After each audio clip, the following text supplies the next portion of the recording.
Hi, all. This is John Adkison here once again with another interview to put together the Circumcision Harms, circumcision being in quotes, docu-series. And today I'm with Tim Hammond. Tim, please introduce yourself and let us know how you have become involved with genital autonomy.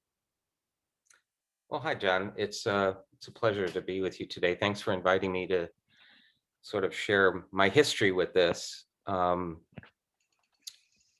me, I think it it really entered my consciousness in a big way back in 1987. I think it was when the Phil Donahue program uh, did a discussion about foreskin restoration and circumcision, and that video is on YouTube. Marilyn Milos was on stage there, wasn't she? Marilyn Milos, Dr. Dean Adele, Mm-hmm. um, I think Trudy London, who brought the first circumcision case in California, was on there. And then there was Richard Steiner, who was a man who was very pleased with his surgical foreskin restoration.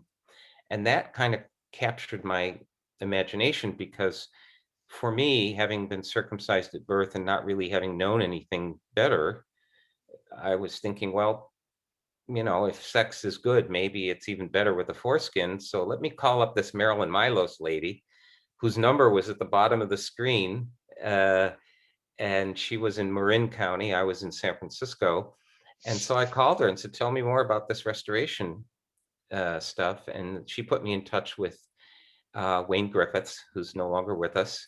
Yeah. And she said he was doing restoration and he could show me and tell me about how it's done. So I connected with him and we had a couple meetings and I started to do the restoration on my own. And I just got frustrated and I said, Wayne, we can't be the only people, the only men who are pursuing this. What do you think about starting a support group? Mm-hmm. And so we put some ads in some local Bay Area newspapers for a foreskin restoration support group meeting. And men came out of the woodwork to attend these meetings. This was before the widespread adoption of the internet. So, people met in physical meeting spaces. And at that time, we needed a name for the group and we called it Recap, which was short for Recover a Penis. That eventually became the National Organization of Restoring Men. And that For then, the viewers, that's norm.org. right, norm.org, and it became an international organization with chapters around the world, even though in most places in the world they don't circumcise. There are still enough circumcised men in those countries. They're a minority that they seek to regain their genital integrity through manual foreskin restoration methods. And that's what NORM was all about, was moral and technical support for men so that they didn't feel like they were somehow weird or crazy for wanting to get back a natural part of their body that they were born with. That's great. And then you went on to do other things. Yeah. I'll be honest with you. The restoration process for me brought up a lot of emotions that I didn't even know were there. I was totally unconscious of these emotions. Physically working with my body brought up anger over this having been done to me, frustration with having to go through all this just to get back to the way I was born. Yeah. And in a way, it made sense because I was a massage therapist at the time, and I was very familiar with how the body holds emotions, particularly when you're traumatized at a younger age. You have no conscious memory of it, and you don't necessarily have the words, especially when it happened. The trauma happens in the pre-verbal stage. Yeah. So those emotions can become held in the body. And it's only when something triggers the release of those emotions, like some men I know have gone through bodywork therapy Mhm. and they didn't even go to address their circumcision, and it comes out in terms of perceived pain and suffering and trauma in the course of their bodywork therapy. And so that happened to me. And I just got to the point where I said, well, this is ridiculous. I'm trying to repair my own body while every 26 seconds, another boy gets circumcised in the US. Yeah. So I talked with Wayne about this and I said, Wayne, can you handle this group on your own? Because I'm really feeling compelled to do something more, to speak out on this. And that was during the days of a lot of public AIDS activism. And there was a group called ACT UP that would take street actions to raise the consciousness of people, not only in the US, but around the world, about what was happening around AIDS. And I sort of thought this idea of let's create a similar organization around circumcision. And that's when I had the idea to begin a group called NOHARMM, which stood for the National Organization to Halt the Abuse and Routine Mutilation of Males. And my inspiration for that was Billy Ray Boyd, who wrote the book Circumcision, What It Does. And he had a very small group at the time called The Victims Speak. And it was the predecessor for NOHARMM. Mhm. And so I started that and had about, after some time, about a dozen field organizers around the US and Canada, Mhm. and tried to support those field organizers to raise consciousness. And the focus was primarily to raise the consciousness of men, particularly circumcised men who Yeah. were asleep on this issue, um, because we don't give it much thought in a circumcising culture. Yeah. And so we had specific targets. Our first target was the California Medical Association, Mhm. which had a 1988 resolution, the only one I'm aware of any medical organization in the world. Mhm. It was a state medical association resolution from 1988 that endorsed newborn circumcision as a public health measure. Yeah. And so we protested that in San Francisco at the Mhm. California Medical Association. And then we went on to do other protests. And as part of NOHARMM, my experience as a gay rights activist prior to that taught me that people begin to change their ideas about something when they understand that there's real harm being done to people. And Mhm. so one of the projects of NOHARMM was to launch a harm documentation survey. And I created a 2-page paper form that was old school. It got mailed out Yeah. to men who were interested in taking the survey to document the physical, sexual, emotional, psychological adverse consequences that they suffer from. So how did these men find out about this survey? It was primarily through NoCirc, Okay. the NoCirc newsletter, Mhm. word of mouth among the intactivists at the time. Yeah. And so this survey was conducted in around 1993, and it took a good year or so, year and a half maybe, before I got 500 harm documentation forms in the mail. Mhm. And then we crunched the numbers, did the analysis, and then at the time I didn't have any hope of really having the medical community sit up and take notice. Mhm. So I published the findings in a report that I called Awakenings. Mhm. And there it sat for a couple of years until late 1998, when the British Journal of Urology International was doing a supplemental issue on male and female circumcision. And they had contacted Marilyn Milos, and Marilyn said, you know, this Tim Hammond guy, he's done a survey, first known survey of anybody asking men about the long-term harm they suffered from. And you should contact him. And they contacted me and asked me to write an article for submission. And I did. And that got published in 1999 under the title A Preliminary Poll of Men Circumcised in Infancy or Childhood. Wow. Yeah. And for everyone that wants to know the results of that, they just go to circumcisionharm.org. right. There are links to that article under the results tab. Primarily the results tab, though, is for the second survey that I conducted on this issue, but that didn't happen until 2011, 2012. Prior to that, I had other projects that I was involved in, like the video. The Whose Body, Whose Rights documentary?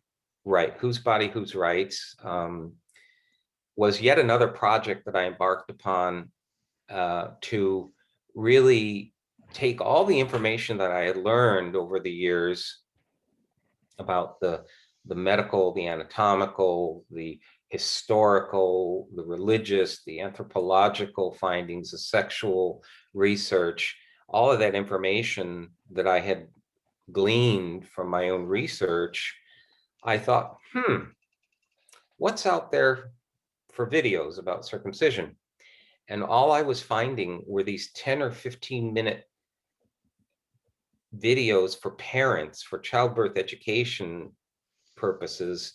And they all basically said, well, here are the pros and here are the cons. And in the end, mom and dad, it's your decision to make. Now it's time to make the decision. Yeah. And I thought, well, that's not enough. They're not No. talking about the anatomy and the functions. How can a parent make an educated decision without that information? So I set about to create a primer of sorts, a video primer, again, designed for men, to wake up men on this issue. Because yes, there were a lot of mothers who were consenting to it, but a lot of them felt uneasy, and a lot of them deferred to their husbands, especially when they were circumcised. And they say, well, that makes honey, a lot of sense, right? Right. I mean, you ask the person that doesn't have the body part anymore. Right. These men not knowing any better, and perhaps for their own psychological defenses, well, how do I deal with an intact son with a body part that I don't even know how to care for? And so they just defaulted to, yeah, like father, like son. That wasn't enough information out there. So I decided to create a video documentary. And with the help of Lawrence Dillon, videographer, I created a 5-minute test video. And the tentative title was Men Began to Scream. And it was an odd title if you didn't really know the context. The context is that it's a partial quote from Marilyn Milos, who has said, "I first began my work to stop the screams of babies, and suddenly men began to scream." Because she was hearing more and more from men who were talking about their harm from circumcision. And so I went with that as a title, and then started raising money, through here and there from intactivists around the country. Before there was even the word intactivist, by the way, that didn't exist back then. And then through my relationship with Marilyn Milos, she introduced me to Hani Lightfoot Klein.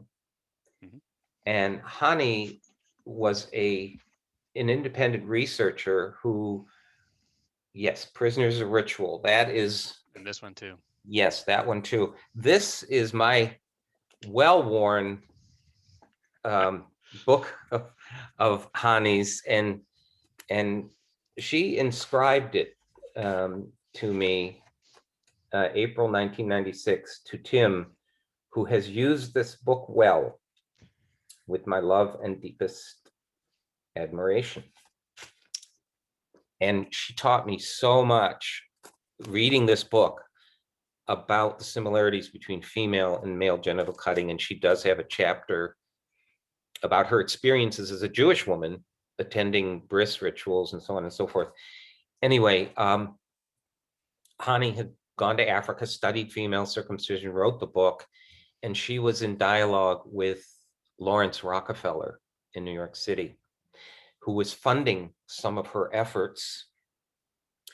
And through that relationship with Marilyn and Hani met one day with Lawrence Rockefeller and said, there's this guy, Tim Hammond, who's doing a video, and he's looking for funding. Would you be interested? And I was contacted, and his office requested to see the 5-minute video. Men began to scream. So I sent him the video, wrote back a very nice letter saying, yeah, I love the concept, hate the title.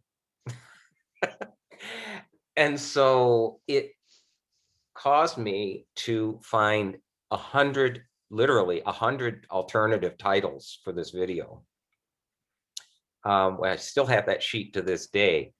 And I figured, well, if I want the funding, this guy's got the money, I guess I better come up with a different title, right? So that's when I finally settled on Whose Body, Whose Rights. And it's a primer of all the different issues. It goes into the history of circumcision, male and female in the US. It goes into the anatomy and functions of the foreskin with interviews with people like Ashley Montague. It talks about the pain of circumcision with very, very brief scenes. I decided to not include lengthy scenes because you only need to see a couple seconds of animal vivisection before you get it that it's wrong. Yeah. Interviews with Dr. Dean Adele, the late Dr. Paul Fleiss, and then also doing interviews with men who were engaged in foreskin restoration, interviews with men who talked about their harm that they suffered from newborn circumcision, interviews with a circumcised woman who understood, to quote her directly, she says, pain is pain. The boy's pain is pain too. So there was that. And then in part 2, there were interviews with nurses and doctors who are conscientious objectors. And then my favorite part of that video is scenes from an alternative Jewish circumcision ritual that included lighting of candles, singing, prayers, but the parents said there will be no cutting with this ritual. And it portrayed the Jewish discussion that's happening around circumcision in a very positive light. And for me, that's one of the more proud aspects that I have of this video, is to be able to show that even Jews are questioning this. It's not something that is not foreign to the Jewish community. Oh, wait a second. I didn't mean for it to. Rape of Innocence, there you go. Oh, that can. Oh, it goes to the text. Rape of Innocence. Have you seen that one? What's it? The Rape of Innocence by I've heard of Patricia Robinette. Yes, I know Patricia in her book, but I have to admit, I haven't read it cover to cover. I read it. It's pretty good. It's actually not. It looks thicker than it actually is, but it's pretty easy read. And yeah. Patricia is an FGM victim in the U.S. FGM. Right. And that's what people don't realize, is that at the time we started male cutting, we also started female, and the female cutting, it wasn't as widespread or as in huge numbers as the male, yeah. But it did continue up until like the 1970s, I believe. Yeah. All right, Tim. Man, I've got to say, I've been really looking forward to this interview with you, because you're unique in this movement, particularly since a lot of the people that have been in this movement for such a long time, like you have passed on. And so you're really like the only man that I know of that's been in this movement for decades, that is also a victim of MGM, or male circumcision. And and you have historical knowledge on this like no one I know of. So I'm loving that that we're picking your brain and getting it caught on video. Well, better do it now. We're dropping like flies. I know. We've lost some well-known names. But the great aspect of this, at the time that I got involved in this, you probably could have counted on two hands the number of people in the US that were working on this, and we all knew each other. Yeah. Now there are hundreds and thousands of people, I'm sure, working on this, not only in the US, but around the world. Yeah. And there are people who are saying, Tim Hammond, who's that? Or even Marilyn Milos, who's she? And there are people that I'm still hearing about, and I don't even know them. I don't know their history, but it is important to me as a pioneer, if you want to call it that, to be able to share the history. It's important for any social movement, for the individuals in those social movements to know the history of that social movement. I don't care whether you're talking about women's rights, gay rights, Black civil rights, Latino immigrant rights. You need to know the history. You need to listen to the mentors, because there's a lot of accumulated wisdom there. Yeah, so I don't repeat. And it's not like we have the magic. If we had the magic bullet, this would have ended years ago. But we do have important information to share with the younger generations, and I hope they take that in and listen to that, and then absolutely transform it and change it to fit the times. Yeah. That way we don't spend energy spinning, stuff that reinventing the wheel. Exactly. I don't want to recreate like all the material that's out there on so many great websites. I've been like just getting my hands on that stuff just so they don't go away. Rosemary Romberg, her stuff, for example, I've gotten my hands onto that. I'm working with Steve, her husband, to hang on to that stuff, and we're getting ready to put out a new revision of her book. So that's good. That's good. I should mention, relative to that, and this is probably an appropriate time. I've been concerned about, Marilyn is up there in age. I'm getting there, and preserving the history of the movement is important. And last year, I mean, one of the benefits of the whole COVID thing was, we're all stuck at home. What do we do? Well, we attack these projects that have been rolling around in our minds for a while. One of the things for me was how to preserve at least my part of this history in the movement.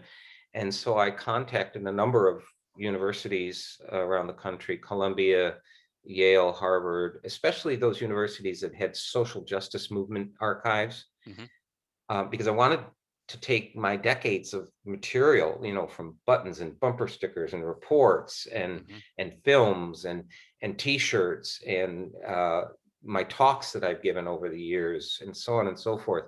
I wanted to find a repository for that, and it didn't really fit into, I didn't want to limit it to medical archives, because this is much more than a medical issue. It didn't really fit totally into sexuality, because it's a whole person that there's so many intersections. But I do very clearly see it as a human rights issue and as a social justice movement. And I was fortunate enough to find someone who jumped at the chance to host my archives. And I'm in the process of completing the collection process, and it'll be sent to the University of Massachusetts at Amherst to have a social justice collection there. And very interestingly enough, it's curated by a Jewish man, a father, who, when I contacted the office, he wrote back and he said, wow, I am really interested in this. this is an issue that's close to my heart. I have children that I did not circumcise. I would love to host your collection. Awesome. So that will be there sometime later this year when I ship off all the materials. Awesome. Yeah. That's great. Good to hear that. I didn't know that you were successful with that. I haven't announced it publicly to, well, I guess I have just now, right? But I haven't let other people in the movement know about it because it's been accepted, we've signed a contract, but it's not, there's not a website link that people can immediately go to right now. So when that becomes available, I'll, you know, I don't want to count my chickens before they're hatched, I hear so you. to speak. Yeah, makes sense. Well, that's great though. Yeah. Excellent. I wish I had. I've often thought of like having a museum just for this topic. That's been kicked around, a genital autonomy museum or a museum of sexual mutilation. Yeah. Yeah, a brick and mortar thing would be problematic because of the controversial nature of this, but there's nothing stopping us from having a virtual online museum. Yep. Anyways. Go for it, John. Maybe. I need the money. Gotta find more millionaires to help fund this stuff. Well, this whole interview, these interviews that I'm doing is supposed to be about the harm. Kind of like what you were trying to do is try to wake up men to the harm that's been done to them. I see this all the time in my advocacy work on online, Facebook, YouTube, Twitter, TikTok, stuff like that, where guys say, well, what's the harm? I mean, how's this bad? You know, all this stuff's like, yeah, okay. Yeah, I remember being in that same spot, you know, about 15, 16 years ago when my first son came along. I used to think that I was better off too. So, and it took me a long time to really see and understand and connect in my own head my own history of sexual adventures and how it would have been totally different having my prepuce, my foreskin. Yeah, it's a slow process of awareness and awakening. And I would say, you know, going back to this book here, I just yesterday finished scanning this into PDF format. Oh, wow. And I will make it available to anyone who wants a copy of it, because when you listen to the stories, not only in this book, but in my own personal interactions at symposia with circumcised women from Africa, listening to their stories, we sat down, we talked about our stories as children, you know, what we used to think about this issue. Yeah, the stories are identical. You just they are. change the personal pronouns, the gender, Exactly. and we're all told the same stuff about it looks better, it's Yeah. cleaner, you'll be like all the rest of the girls or the rest of the boys. And they are raised to believe that this part of their body has no function. Well, isn't that what we males are told in America? Exactly. And reading this book, Prisoners of Ritual, you will see yourself. Exactly. You will see your previous or your current Yeah. self and how you view the topic of male circumcision in the stories of these women. Yeah. There's a whole bunch of videos on YouTube and a playlist from Cliteria Nipples on female What's it called? circumcision. Cliteria Nipples is the, you know, like the clitoris. Cliteria Nipples. Oh, That's the name of the sounds channel. like a name of a drag queen. I don't know, but it's a good name for a drag queen. But it has a playlist of all these different videos, these documentaries and stuff, where different people went to different, you know, reporters, journalists went to different places in the world where they practiced different kinds of female genital cutting rituals, and there is definitely differences in how they do it. That's why the WHO came up with, you know, they try to categorize it into 4 different types. But you hear the stories, and if you've been studying this topic, you know, particularly on the male side, it's like you realize, just like you said, it's exactly the same fruit stuff. The terminology I use is common ground. You cannot say in every case that every male circumcision is identical to every female circumcision, No, even within no, not at all. themselves. Yeah, Males, there's a lot of variety in how yeah, much is cut and how much damage is done and how much coping there yeah. is. Same with female, but you can say that there is common ground, Hmm. and Yeah. that's what we need to work on. And talk about both at the same time does not mean that we're equating them, right? We're No, not trying to have the oppression Olympics here. no, nor are we trying to discount the harm on Yeah, either side, that's right. although I think it's more prone that people will want to discount the harm on the male side. But as Marilyn once said, this is not about competitive suffering. Yeah, yeah, yeah. And I think that it's learning about both helps elevate the awareness and the education and everything about both. And Yes. working with both helps end both together faster. That's my opinion. This is where my gay rights experience informs me. The movement today is not what the movement was called back then. Back then, it was the gay rights movement. Yeah, Well, what about the lesbians? Okay, so we became the lesbian and gay movement. yeah. Well, what about us bisexual Uh-huh. people? Yeah. LGBT movement. Well, what about trans? So Yeah. now it's the LGBT, Yeah. and people are adding on the I for intersex or Q for queer. All of the discrimination and suffering is different for each part of this larger community, Mhm. but we've been working together for each Yeah. other's benefit. And we Absolutely. know that working alone, it's much easier to discriminate against people when they're divided. Yeah. And my hope, which you're touching on, I believe here, is how to bring together the male, the female, the intersex, perhaps also the trans, so that we can become a more powerful movement that's united for all children, because most of this Yeah. is done to children, not so much to adults. Yeah. Yeah. Absolutely. Well, so again, my focus for this docuseries is to raise awareness about the harms to men for the male genital cutting, and I don't get into much detail at all about how it hurts females when they get cut, or even intersex, because that's a very complex issue, and people go find tons of videos. Especially, I looked at kind of historically at the intersex side of things. It's like it just seems like just the past 4 to 5 years, the that's come out of the woodwork like big time on videos Yes. and stuff like that, and nothing before then. It's like just all of a sudden whammo, a whole bunch TED Well, talks and everything. yeah, my video, Whose Body, Whose Rights, at that time, it was 1995 when it came out. By the way, it aired on several PBS stations around the country. It won several film festival awards. It was the first film to really look at comprehensively this whole circumcision issue for all Mhm. those subtopics that I mentioned earlier. And I'm also proud to say that as of this year, it's been accepted into the Library of Congress.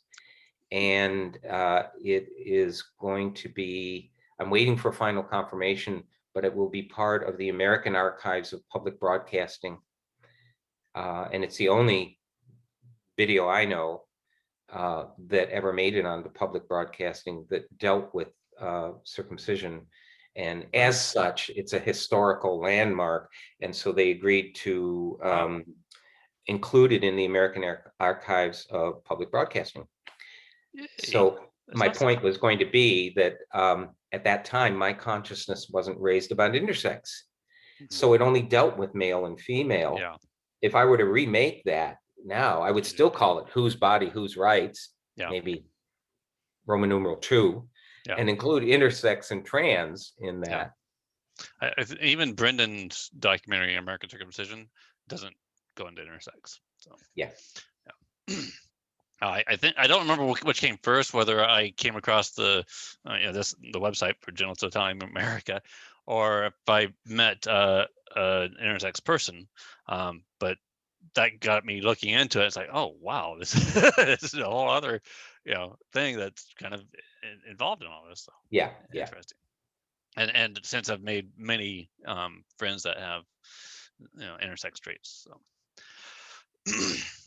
Anyways, back to my list here. I'm So good at getting you diverted from the topic, aren't I? no, it's great stuff. You know, all, this all very very useful content. So so the main highlights of my outline for this is starting off with the physical attributes of what goes on, what's lost for men, and we're just talking about the men, and then then I'll get into how it affects sexual relationships with men's partners, and then get into the psychological aspects of this a little bit, and then how it affects relationships between people, and then I typically talk a little bit about FGM, but I feel like we've already talked a little bit about it already. And the reason why I bring it up is just to show that how it's all intertwined and how one keeps the other going. Social productivity, how that's affected in our world because of these rituals, the genital cutting rituals that's going on in the world. And then the very last thing, but definitely not the least important, is talk about forced retraction of boys. So I've got this little tool, and you know, I got it. I actually bought 8 of these because we were doing information booths, because I want to be able to show people how it works and explain what foreskin means versus the prepuce, and what the glans is, and how, you know, show them that it's not just a flap of skin, but it's actually a double fold of skin that unfolds as the penis gets erect, stuff like that. And it's I realized, you know, I can do so much more with video. It's not as good as 3D, but but it's very very handy. So the other 7 went to other advocates, hopefully putting it to work too. But so the first word I bring up, and this is acropostion, and I've heard it plenty of times before, but John Geishiker from Doctors Opposing Circumcision, he talked about it at a presentation at a baby expo sort of thing. He I got him to come do this presentation because it was right there in near Seattle, so it's really easy for him to go over and make this presentation. And what he did was he put up this statue up on the screen of I think it's Greek statue, where he had his whole foreskin, and you know, you saw the little part hanging off the end of the penis, which was the, you know, this doesn't exactly show it really well, but you know, the foreskin actually tightens near the end. It's kind of elastic, right? And yeah, that little part that's hanging Sort off of the a end. nipple end. Yeah, exactly.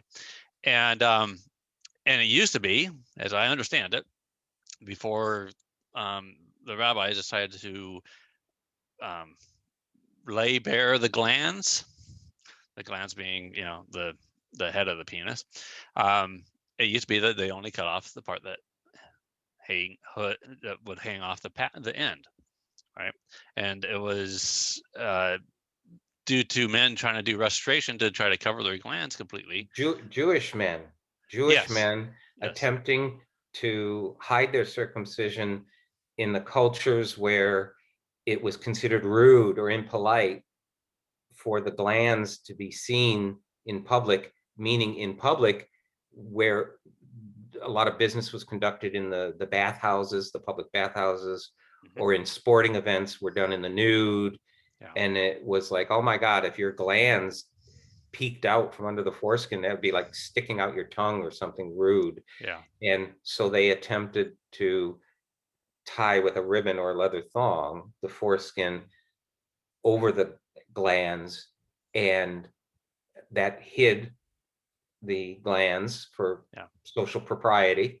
yeah. But in the process, they ended up kind of obliterating the circumcision. And Mhm. like you said, once rabbis saw that was happening, they said, oh, no, no, no, no, you're not going to obliterate the covenant. We're going to make it more radical. Yeah, And that's when they cut off the entire, well, up to half of the shaft skin of the penis, which when America started doing the practice in the 1800s, that's the only model we had. And that's the model we're left with today. So many men have a circumcision scar that's a third to a halfway up the shaft of their penis. Know that one too well. And yeah, and that's a lot more sensitive tissue that's removed. Yeah, So that gets into the second section here, is that this is sensitive tissue. This has been proven by multiple studies that it is sensitive tissue. It is highly innervated. It's highly vascularized.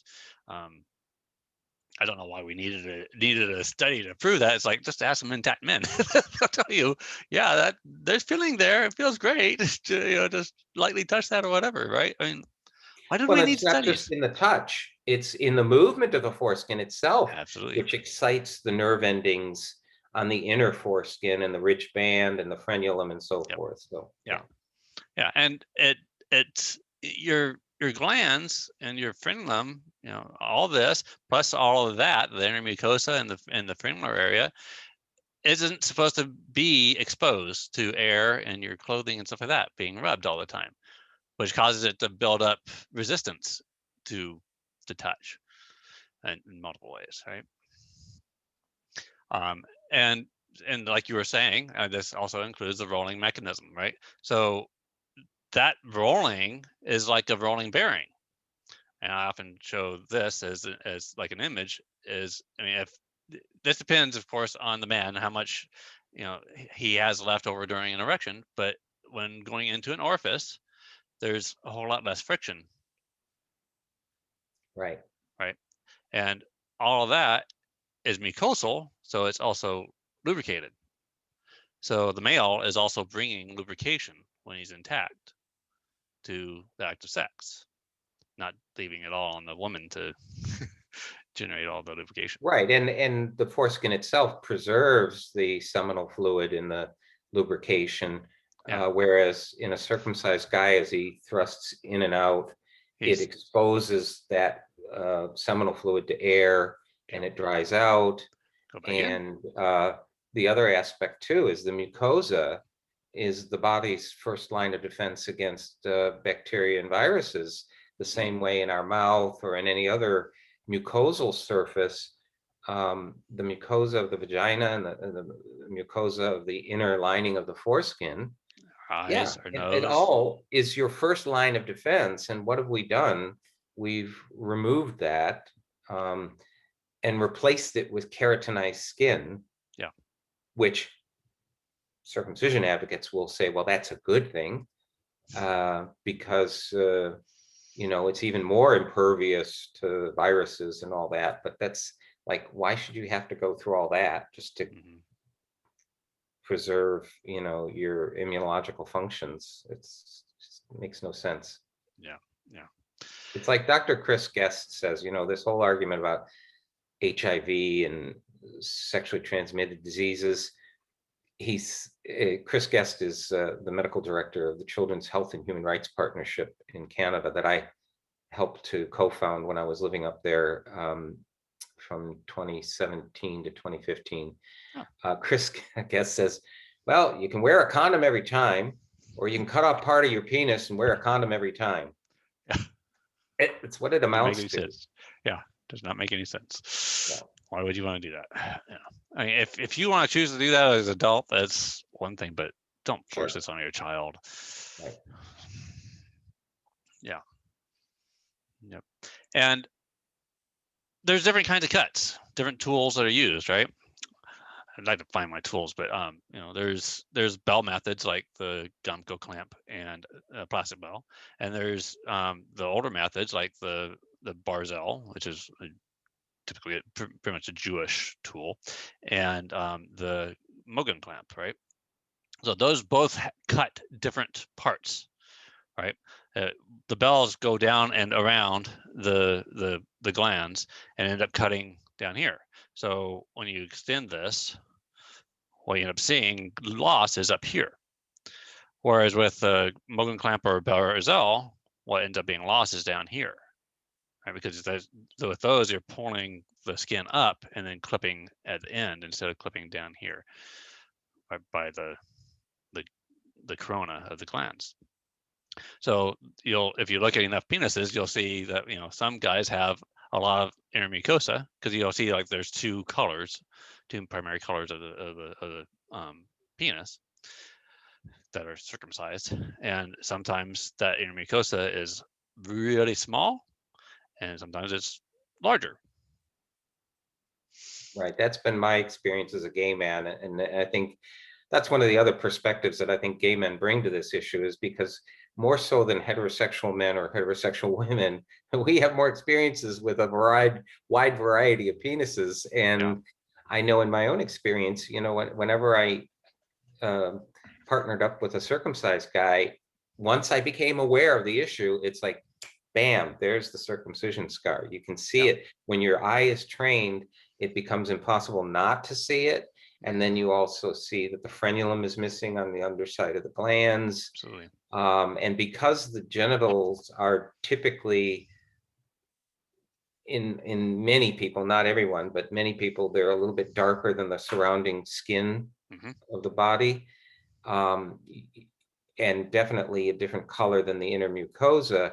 Once you cut that off, you get a very stark pigmentation difference between the base of the shaft. Then you come to the circumcision scar, and then the rest of the penis up to the head is a different color. And I once encountered this guy who, I mean, it was very uncharitable of me. I didn't say this to him, but I thought to myself, wow, that's a mean looking chocolate vanilla dick. Because and he was a white guy, but his, the base of his shaft was a darker color than the rest of his penis. And it was just a stark difference. And, people don't even see that in a circumcising culture. Yeah. And a lot of people even accept that as as a birth defect. No, that's the way my penis has always been. Yeah. Must have been born that way. Yeah. When you see nothing but circumcised penises too, you just kind of assume that everyone's like that. I remember I have a pretty clear memory of being in a locker room and seeing an older man with skin covering his glands, and I was like, I wonder if that's just an age thing. That maybe somehow it just stretches out. I didn't have any clue. Yeah, I had a similar experience in junior high school, and I've had some people confirm this experience, and others have said, no, that never happened. But in junior high school, in physical education class, we had to take swimming. And at the school I attended, the swimming classes for the boys were done in the nude. And the girls got to wear bathing suits, and the boys had to go swimming nude. And I remember beforehand, we were required to take showers, and it was a gang shower. So we're all in the same big room. And this was also the time of busing, of forced integration of schools. And I had many Black and Puerto Rican playmates as a small child. I grew up in a poor family, but I'd never seen them naked until I got to junior high school. And a lot of the Black kids in the shower, they had penises that kind of came to a point. And I didn't understand what that was. I kind of thought, it sounds racist today, but I naively thought, oh, well, Black people must have different penises than white people. And then I kind of heard about circumcision, and then I reflected back on that and thought that, well, that's what circumcision is. They must have had the head cut off, and there was just this floppy skin left. And it wasn't until later that I discovered, no, those guys were intact. They were natural. Yeah. And it was me who had something cut off of my body. And that's how crazy this whole circumcision thing is in a circumcising culture, because most of us grow up who are circumcised not even knowing that it had been done to us. Yeah, no one tells us. No one, and sex ed doesn't teach you really. No, and we don't ask. I mean, it's not a guy thing to ask. I don't care whether you're gay or not, or straight or whatever. It's a guy thing not to ask. Yeah. I mean, at that young age, because you know, don't want to be ridiculed. It's I meant to say when you were pointing out, like gay men know about this topic more than straight men. Well, it's true. It seems very true. A large percentage, it seems, of the men that are involved in this movement are gay and Jewish. Yeah, Right? yeah. I mean, And not to overlook circumcised. There are some intact men, and there are, of course, uncircumcised women that are part of this movement too. Mhm. But I would say that a good significant share of the people in this movement are Jewish. Yeah. Because for them, it's not a foreign issue. It's part of the culture. Yeah. And in Judaism, as I understand it, questioning is a value that is held in high regard. And questioning this kind of thing is not an unnatural thing to do. Yeah. And debate is valuable. Absolutely. Yeah. And people say that, this is a really important thing to Jews. Well, so is a lot of other things that they gave up in their rules or their laws or whatever. So, but Well, and it's also important, very, very important to African cultures, who, by the way, as probably people who view your videos may already know this, it's not just the girls who are selectively taken out for this. It's done to their brothers, Yeah. usually at the same time. So in a weird, perverse sense, they have true gender equality in those cultures, where Yep, males exactly. and females are both circumcised at a certain age, and it Yep. would be unthinkable to leave any of them uncircumcised. Yeah. And here come these Westerners saying, oh, female circumcision bad, male Male good. circumcision Yeah. good. And the Very confusing. research reflects that, because the research is skewed. This is getting back to the harm. Mm-hmm. When it talks about females, the research is almost always about the harm of female circumcision. Never any thought that maybe if you don't have this body part, the labia or the female foreskin or whatever, it can't get dirty and Yep. it can't get diseased. Yep. And maybe there is some benefit to this. Wait. Of course, that would be unethical to carry out that research. Yet on the other side of the equation, there's never any discussion or any long-term inquiry into harm of male genital cutting. It's always focused on the benefits. We've got to prove that this is beneficial, Yeah. because we're really trying to perpetuate a custom that we're comfortable with. Yeah. The rest of the world isn't. They Yep. see it as mutilation. Absolutely. Yeah. So proving the harm, for me, has always been important in my work on this issue. Yep.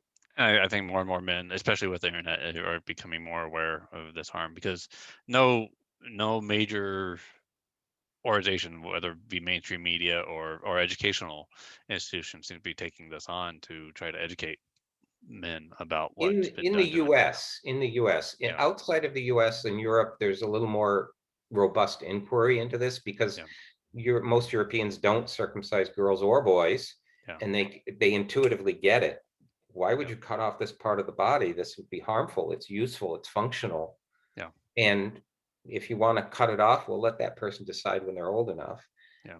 Until then, it's a violation of bodily integrity. It's a violation of the child's human right.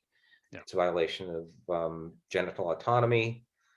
And so the media, at least in the US, is culturally blinded to the issue. Yeah.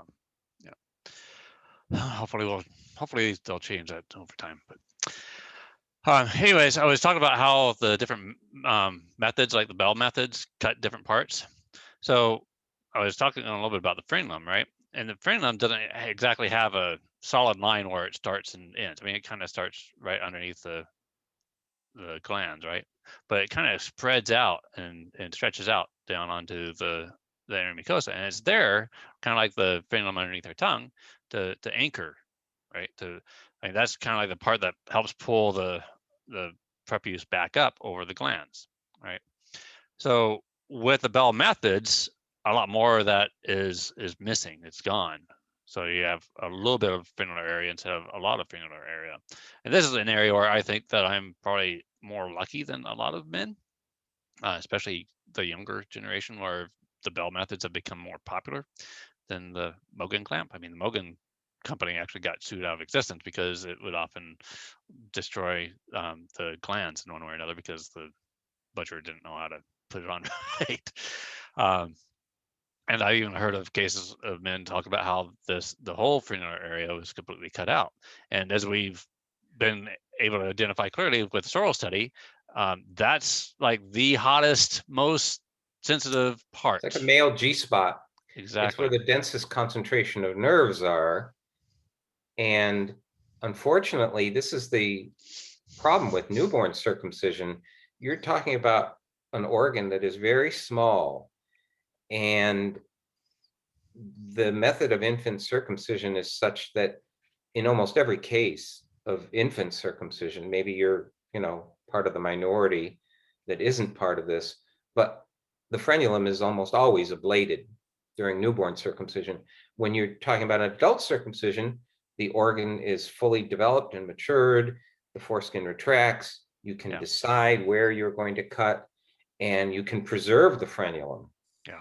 And that's, everybody argues, oh, it's so much better as a baby. No, it isn't, because, that's one of the reasons. There are many reasons why it's worse as a baby, but that's one of the reasons, is you're basically performing microsurgery, and you can't get it. There's very few ways to preserve the frenulum when you're doing an infant circumcision. Yeah. You know what a tongue tie is like, right? My oldest was actually born with a tongue tie. His tongue would kind of look like a fork when he tried to stick his tongue out to eat, to breastfeed. And we took him to the doctor the very next day, and the doctor went in there. I was holding him, and then went in there and just did a little snip of the frenulum of the tongue, and immediately the tongue started sticking out like a regular tongue. It's just super easy. But they cut it like this, right? They don't carve it out, right? They don't carve out the whole area. They just cut a little bit so it would relax. And to me, what happens is they'll reach in there and they'll snip it this way, in this direction instead of carving it out, and that would be enough to make the inner mucosa to relax and slide down the penis and not get pulled back up over the glands in any way, shape, or form. And that's important because you don't want skin bridges, which is one of the things I get into here is skin bridges occur because any part of the inner mucosa, as the penis is relaxed and sitting in the diaper or whatever, and doesn't have enough cream or whatever there to separate it from the inner mucosa, that inner mucosa gets up here and touches the glands. And because the glands in the inner mucosa are supposed to be attached during early childhood, it tries to reattach itself with scar tissue. It fuses. Exactly. It refuses. And then later on, they had to get recut. That's unfortunate. That's the thing that I think people don't understand about newborn circumcision.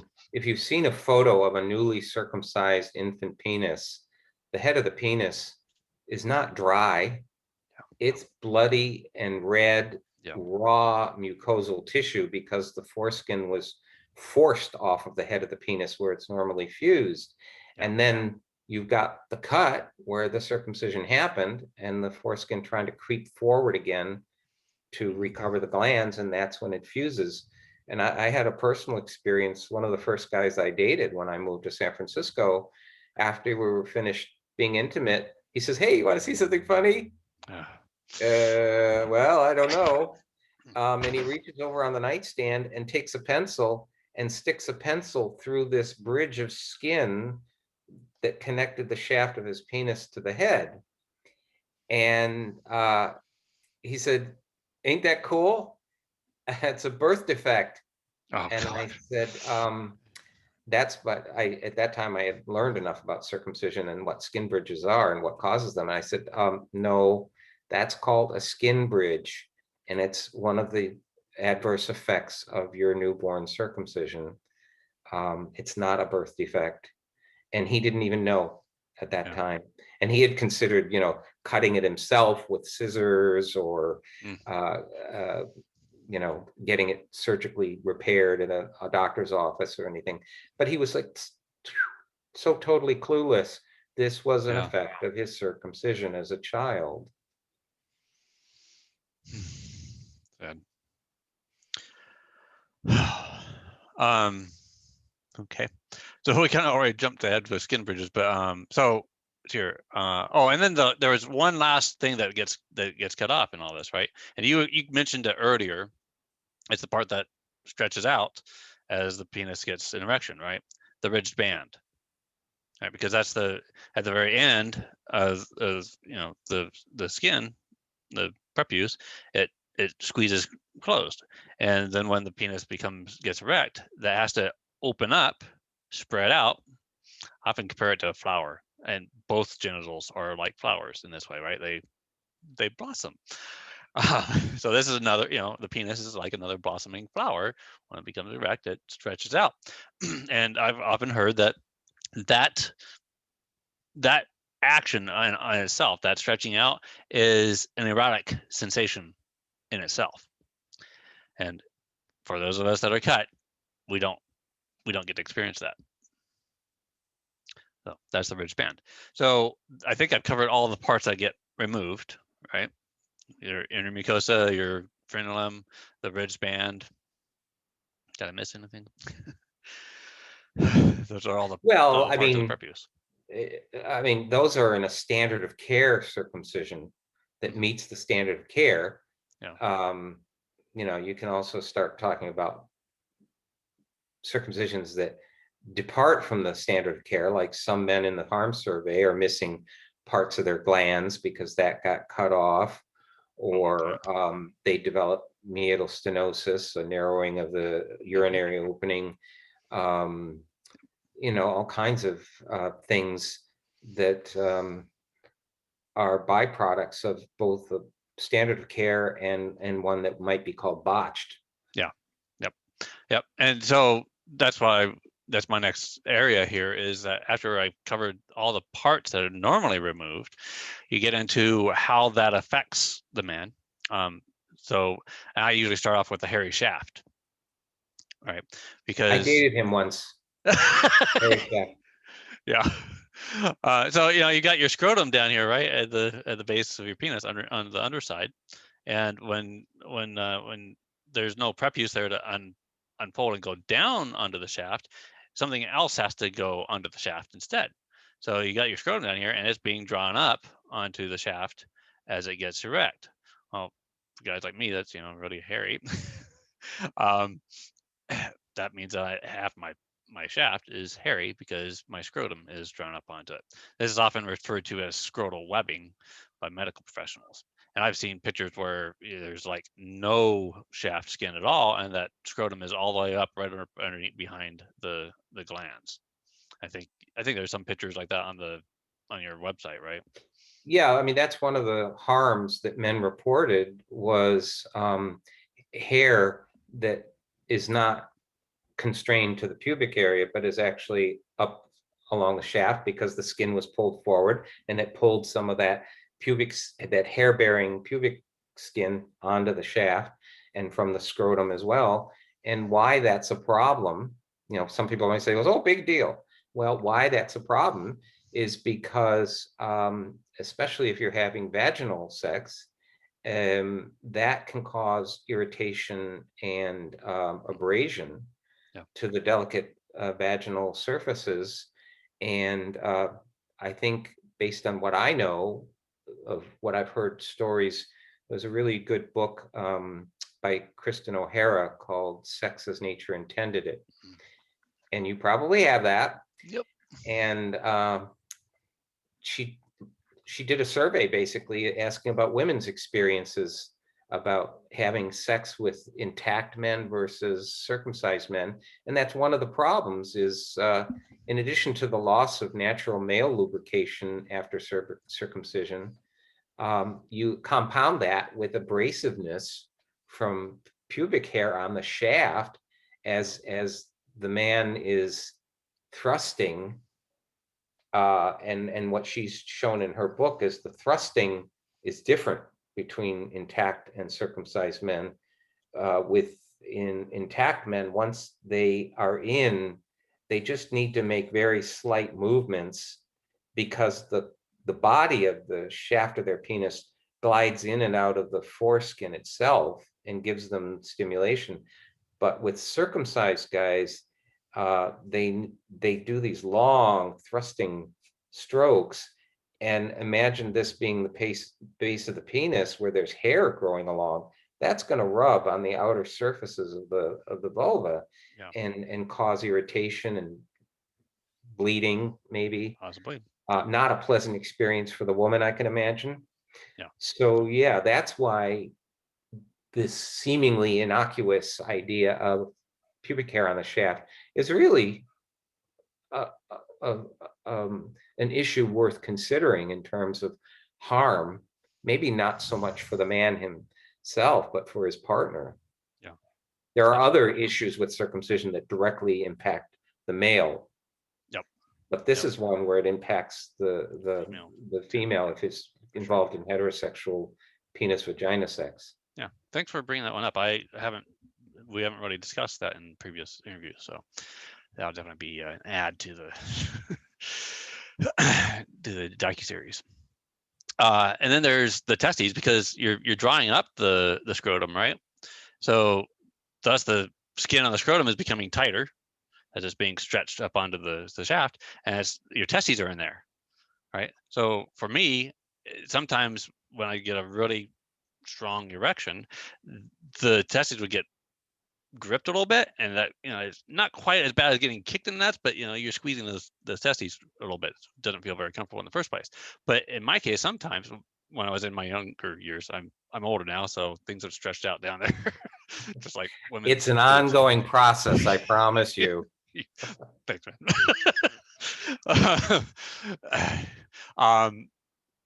One of my testes would get pulled into my body. It would like pop inside, and when that would happen, I just had to stop, because it would just be too uncomfortable, too unbearable to continue having sex. And I had to like relax things and pop that back out.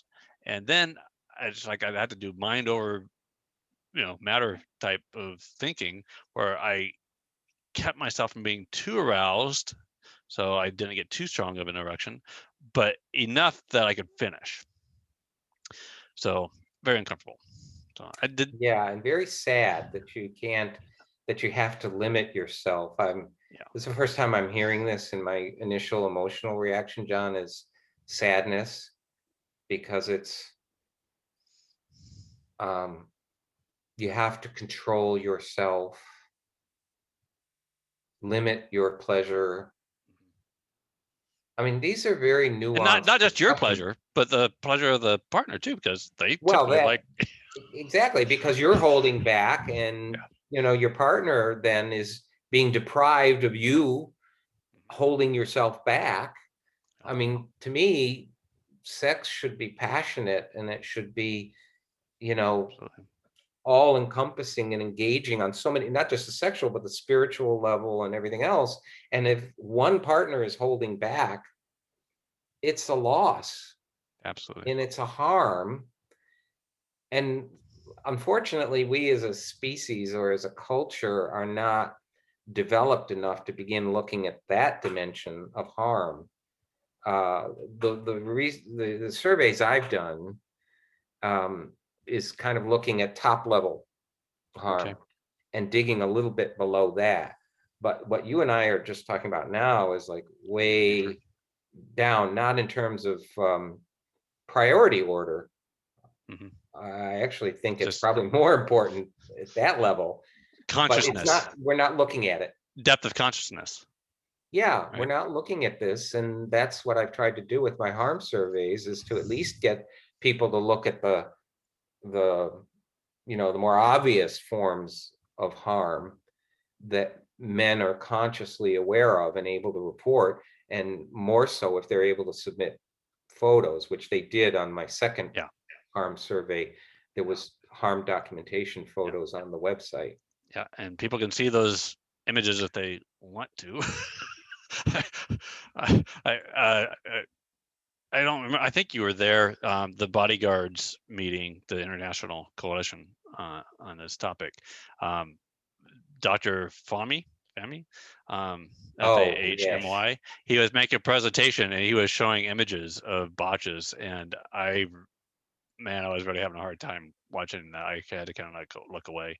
I mean, just take the images you already have and add those images on top of those. It's enough That's to the make thing anyone sick. I've been wondering about that, John, because, okay, most of the respondents to my harm surveys have been from the US. Mhm. Some have been from the UK, Germany, Australia, New Zealand, Canada, where we have a fairly sophisticated medical system. Yeah, Suffice it to say that the vast majority of male circumcisions happening in the world today are not medicalized. They're not done in the hospitals. yeah, Even the ones that Dr. Fahmy showed were in Egypt. mhm. Some of Medicalized. them were done in the hospitals, and they were really hard for me to see, to look at, Yeah, and take in. And I've always wondered, even from the time I did my first harm survey, okay, we've got these Western medicalized circumcision types. Where are all the men who are walking around without a penis because mhm, it was accidentally cut off? yeah, Where are the men whose penises are more mangled than even the photos I have? They are so deeply in the closet because of shame absolutely. and anger and guilt that they can't even bring themselves Yeah, to answer a survey or take photos of their genitals and submit those to a survey. So the harm surveys that I've done are just the tip of the iceberg. absolutely. I'm sure if we pursued the harm of male genital cutting to the degree that we pursue the harm of female genital cutting, we would be appalled, Absolutely. both in numbers, because Yep. there are more males that are circumcised in the world every year than females, Mhm. um, and the amount of harm that's done, especially, we hear every year during circumcision season in South Africa, all these young boys who are going to these circumcision rituals, and they're bleeding to death. They've got sepsis, gross infection, Yeah. loss of penis, loss of part of the penis, you name it. Yeah. I mean, we haven't even begun to scratch the surface with my surveys. Yeah. The amount of harm that's being done, in my opinion, is staggering. And but Definitely. unfortunately, because the way males are acculturated around the world, Mhm. Yeah. won't Exactly. talk about it. It's not manly. Yeah. Yeah. And you imagine, at least here in the United States, we have freedom of speech, um, but just like you and I know, a lot of men are afraid to speak out publicly. I was afraid to speak out publicly for the longest time about this topic, because we're afraid of like losing our jobs or having our family turn their backs on us or friends, not wanting to have anything to do with us because of this issue. Well, I would go as Imagine, go was that? ahead.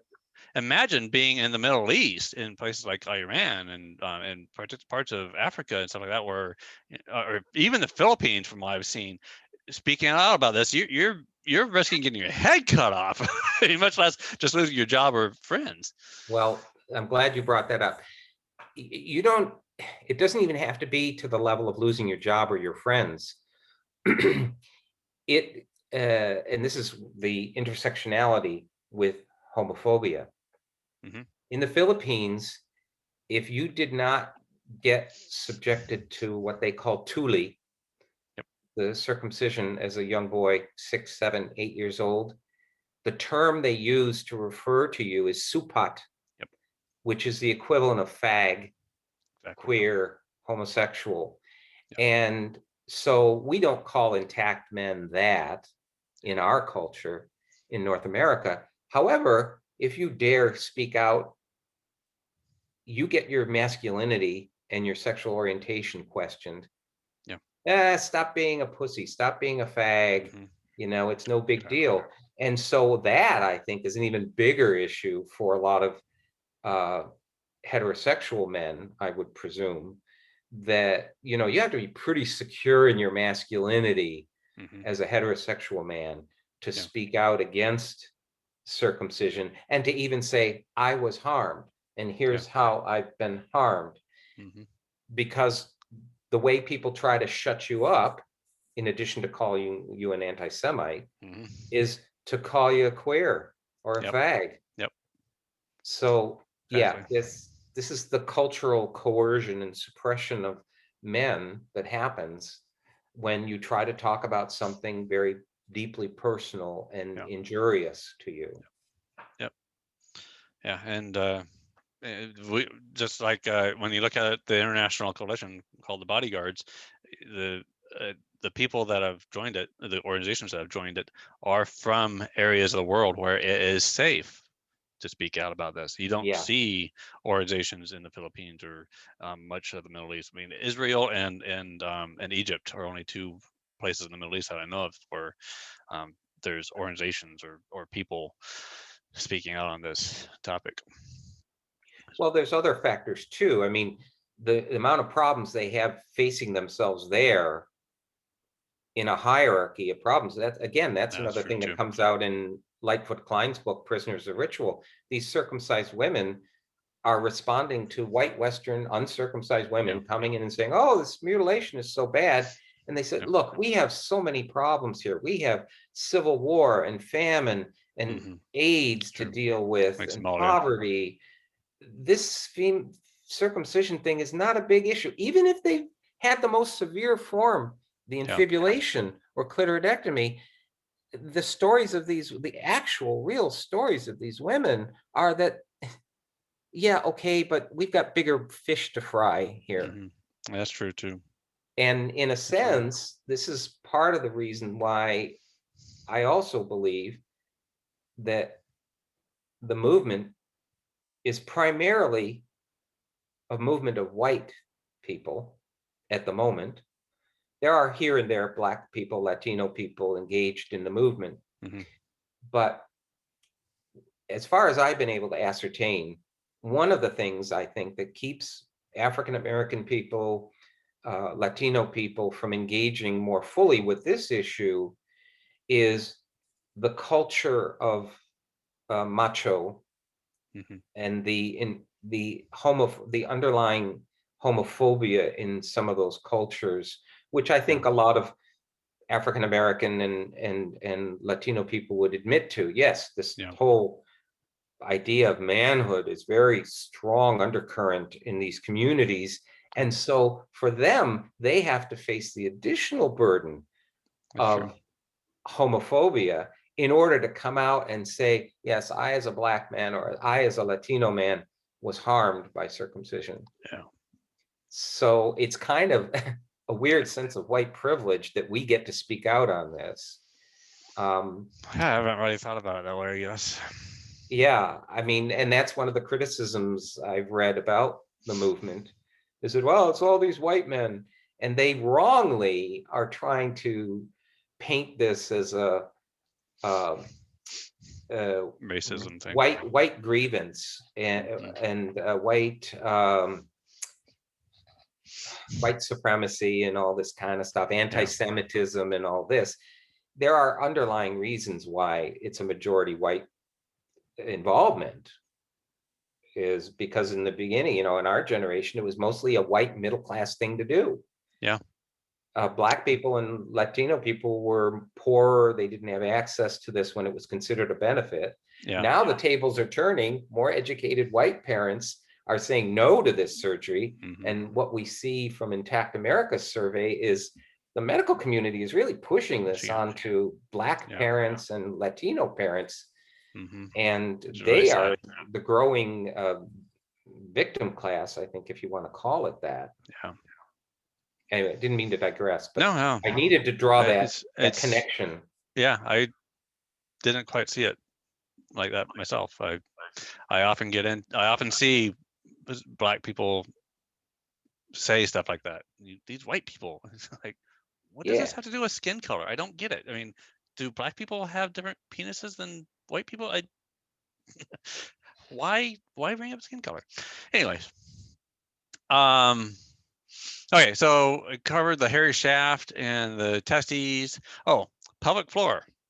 So, we talk about drawing up the testes. Well, also, like in my case, the skin gets really tight on the top side of the penis too, right? Going to the bottom of your stomach. And when it gets erect, the skin gets really tight here and causes the penis to go upward. And when you look at the anatomy of the penis, you see the inner part of it, the corpus cavernosa, and it's actually two pieces. There's the right and the left of the corpus cavernosum. That's the part that fills up with blood, right? Which makes the penis go erect and extend and get hard. And the more it gets filled with the blood, the harder and stiffer it gets. Well, kind of like taking one of those balloons that you tie up and make into an animal or a flower or whatever. When you bend it, it kinks, right? And it gets stretched out on one side and it kinks on the other. Well, similar thing, but this is filled with blood and it gets more stiff. When it gets bent too much, that gets uncomfortable. For me, it gets uncomfortable here where it's being stretched out, and the skin getting tight is uncomfortable too. But here's a real kicker for me, and I didn't put this together until I started learning more about circumcision, start connecting all the dots here. But with some of my sexual partners, they would do things where they want to try to do certain positions where they're used to doing them with guys that are less or looser cut or intact, and they would cause my penis to bend this way. So I'd end up having like a double kink, and I couldn't do it. I was like, I had to stop them from moving to those positions because it was too uncomfortable for me. Mm. Yeah, it's unfortunate. It's one of the side effects of especially tight circumcisions. Now, in fairness, the angle of erection is oftentimes biological and it's age related. Yeah. I know for me personally, when I do get an erection, it's not as, it doesn't stand up like it used to, but that's age related. But the point is, it doesn't help if you've had a tight circumcision. Yeah. Because it's going to cause pain in other areas of the penis that just are not conducive to pleasurable sex. Yeah, and this also relates to what some might call botched circumcisions, because a good engineer or someone that builds buildings or anything, knows how important a 90-degree angle can be, right? So when they're cutting with a Mogan clamp or whatever, if they don't put that on there perfectly straight, then you don't end up getting a 90-degree angle. So you end up having skin too tight on one side or the other, and then you end up with curved penises, right? Curved Right. one way or the other when they get an erection. That can happen naturally too in Peyronie's disease, but that's due to trauma to the penis.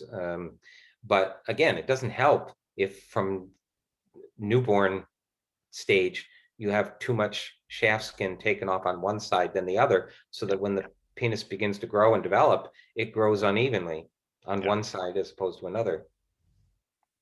Absolutely.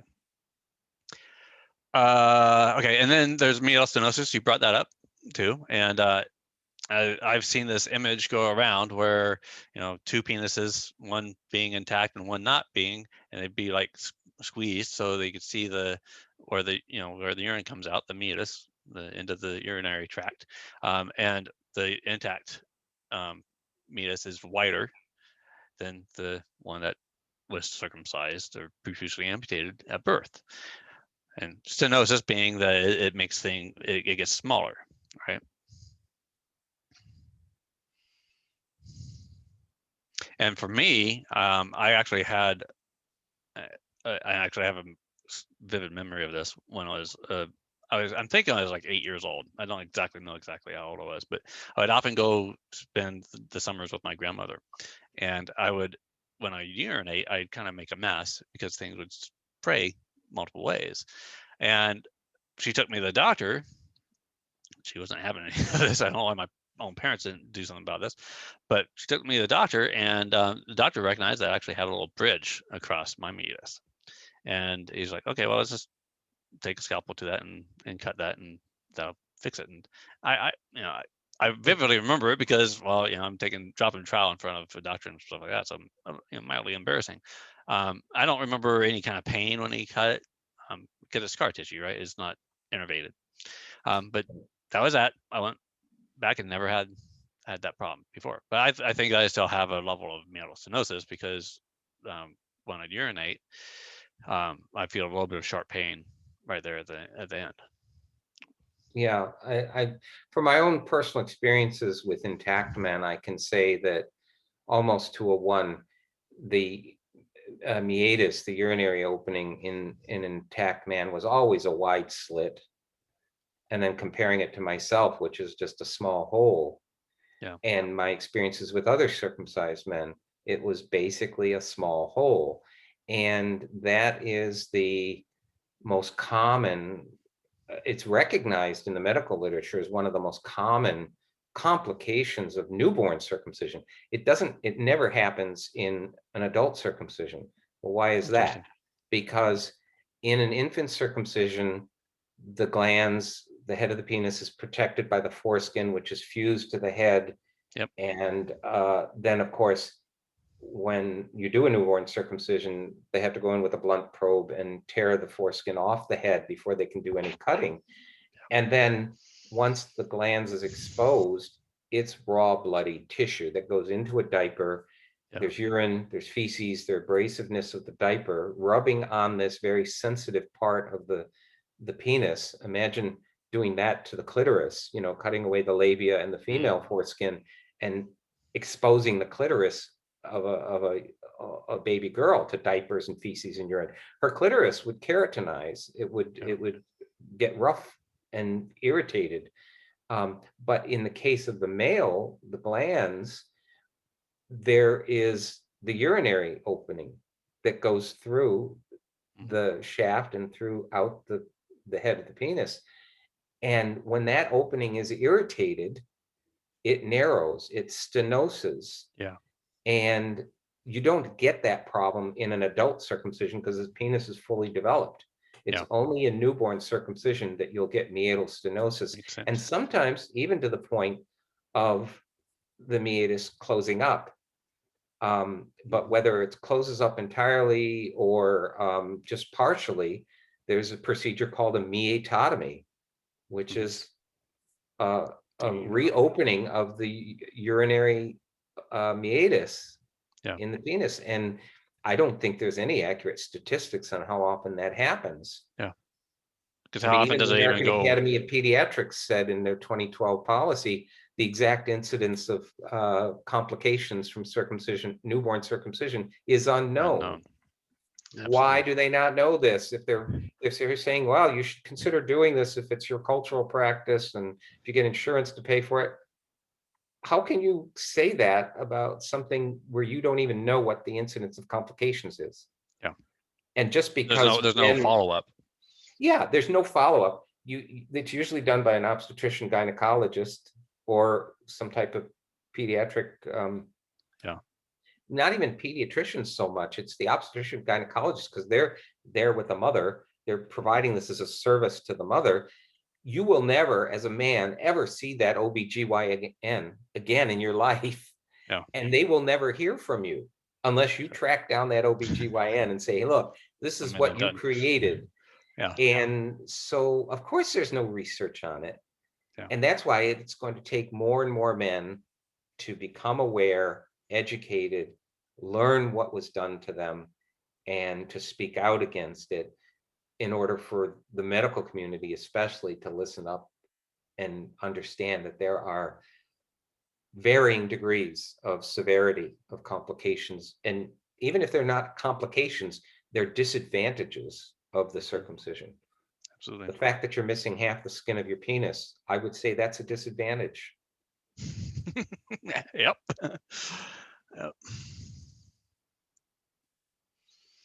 Okay, and so we already covered skin bridges. The next thing I have on the list is erectile dysfunction. And there's basically, as far as I can see it, there's only two things that contributes to erectile dysfunction. One is your brain, right? You're the largest sexual organ you have, and then the physical attributes. Now, I think that you can probably get ED just from being circumcised or previously amputated. and not even realize that, you're missing something. But when you start learning about these harms, I think that the chances of having ED is even higher. Right. Yes, there is an anecdote that I can share. On February 15th, 1995, NOHARMM had an opportunity to attend, I think it was called a brown bag lunch or something, at Kaiser Hospital in Oakland, California, where Dr. Edgar Schoen, who's now passed, he was doing a talk to medical students and other medical staff at the hospital about all the wonders of circumcision. So a number of us from NOHARMM wanted to go and attend that talk, listen, and to ask questions. So after his talk, I was sitting in the front row, and he opened it up to Q&A. And I said, Dr. Schoen, I've done this survey of over 500 men about circumcision harm that they have to endure for the rest of their lives. Could you talk a little bit more about this? And he was kind of befuddled, and he didn't. Oh man, that would have been great to see. He didn't know how to respond, but he eventually did open his mouth, and he said, well, I think the problem is more between their ears than between their legs. Of course. And at the time, I was very offended, and I carried that offense for many, many years until I really began to understand there is a psychological component to this, just as there is with female genital cutting and intersex genital cutting, that the psychological component is there, and it has been not very well studied. And it's amazing how prophetic he was. And at this point, I consider him a prophet. Yeah. Because he said what I think more and more research will delve into is, yes, there are actual physical sexual effects between your legs, but there are psychological and sexual effects in this sex organ as well. And the more people learn, the more men, we're talking about men now, the more men learn about the tissue that was lost, how much was lost, the functions that are lost, the violation of their bodies and so forth, it will have an effect on your sexual functioning. Yeah. Now, some people try to point the fingers to people like us and say, see, it's all your fault. You're upsetting these men. But the fact is, you could do the same thing in Africa and say, well, it's all you white Western feminists who are coming over and upsetting the balance that we had in African culture. Women weren't concerned about this until you guys came along. Well, does that make it wrong then that women, circumcised women, became better educated about this issue? Well, no, of course.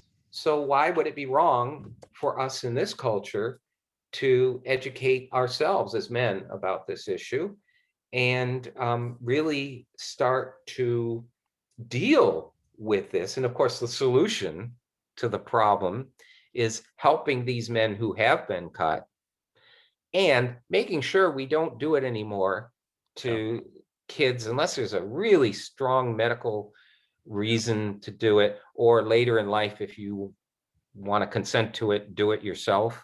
Then, I mean, not do it yourself, but get it done. And you have only yourself to answer to, not a sense that you were violated by another person. Which has a totally different psychological effects on you, right? Yeah. That's why I'd like to interview Nikos Kastouris too, because he showed up on the American Circumcision documentary, and he got cut as an adult and stuff like that. Yeah. Oh goodness. On that track, I just want to say, there was research published in 2017, the same year that I got my second harm survey published. Our articles crossed in publication that year, but my second survey had 1,008 men in it. And at the same year that was published, Jennifer Basio, a Canadian researcher, published an article about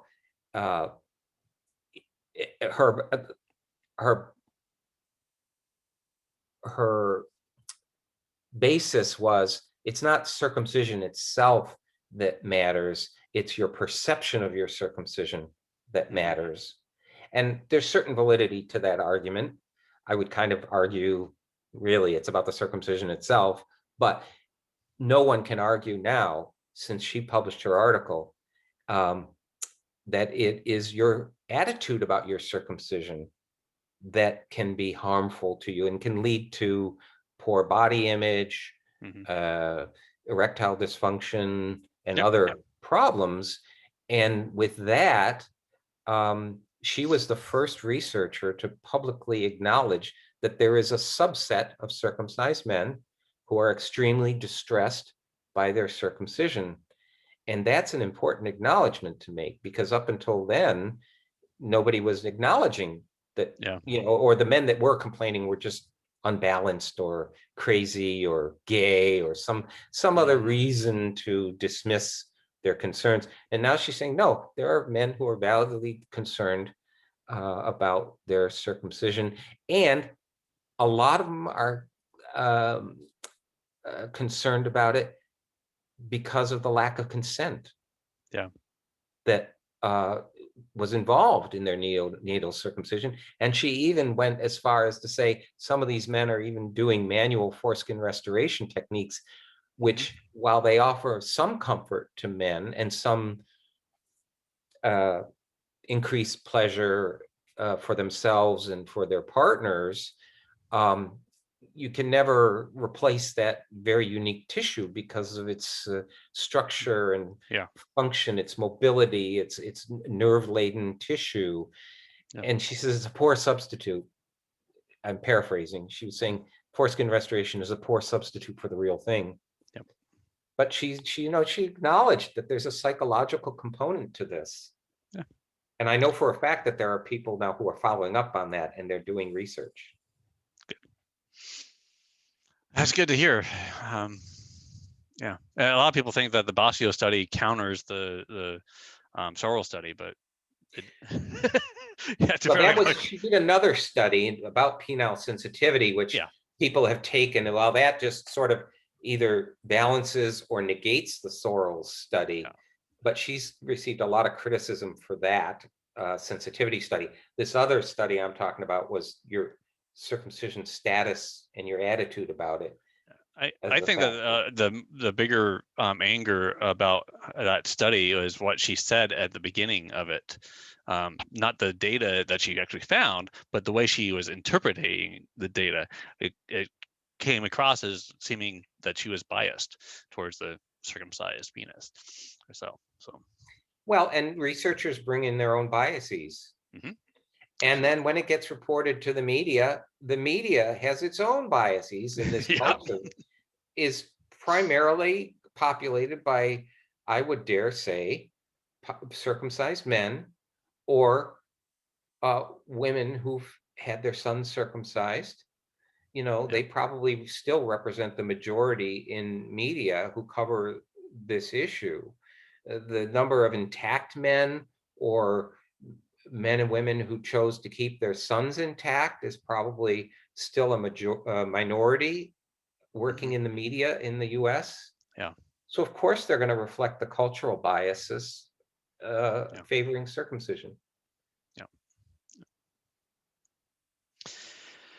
Okay, the next section is on premature ejaculation. And I kind of figured this one out, made this connection while I was doing some of these interviews. So as we've discussed before, the frenular area is the part that's the most sensitive, according to the Sorrell study, right? Well, if that's not covered up by the prepuce like it's supposed to be, and that you insert into the orifice and that becomes in contact with the orifice, wouldn't that be a good reason why you might get ejaculation like right away, right then and there, versus having some coverage of all that and not having it exposed until it gets further inside, right? I mean, Mother Nature was thinking here, right? I mean, you don't want to ejaculate until you're all the way inside the vagina.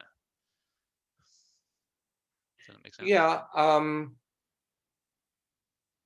Yeah. yeah, we could go off on a tangent about ejaculation force and everything. Sometimes you don't need to be very far in for the sperm to be, No.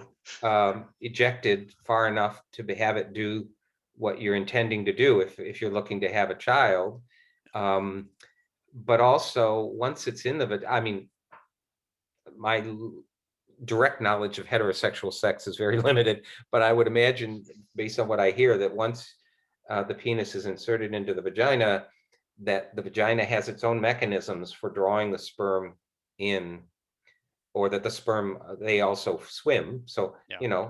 They're off to the races. So they're going to find it come hell or high water, no matter whether they start at the beginning or they're further in. But the other issue with this, based on the harm survey findings of men who've answered my surveys, is that, yeah, some of them suffer from premature ejaculation, and some of them suffer from delayed ejaculation.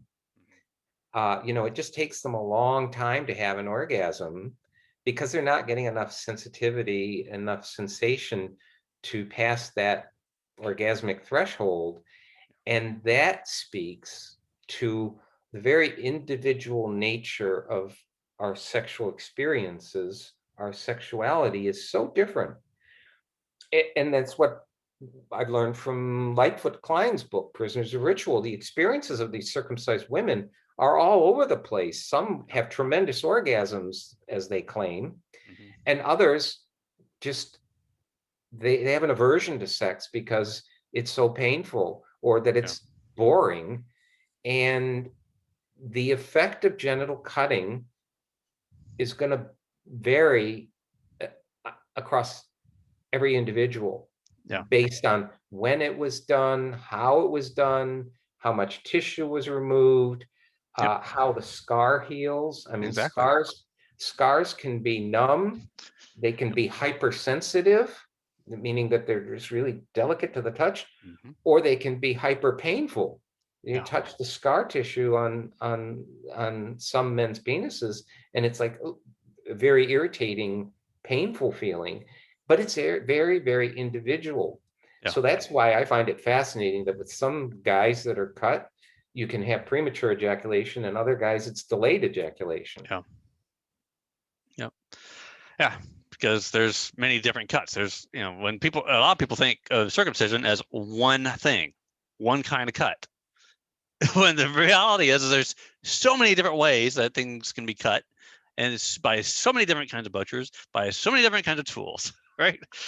Well, yeah, what you're doing is you're taking a natural penis, and depending on the operator, you're creating a man-made penis. Absolutely. And we do not come born with a dotted line saying cut here. Nope.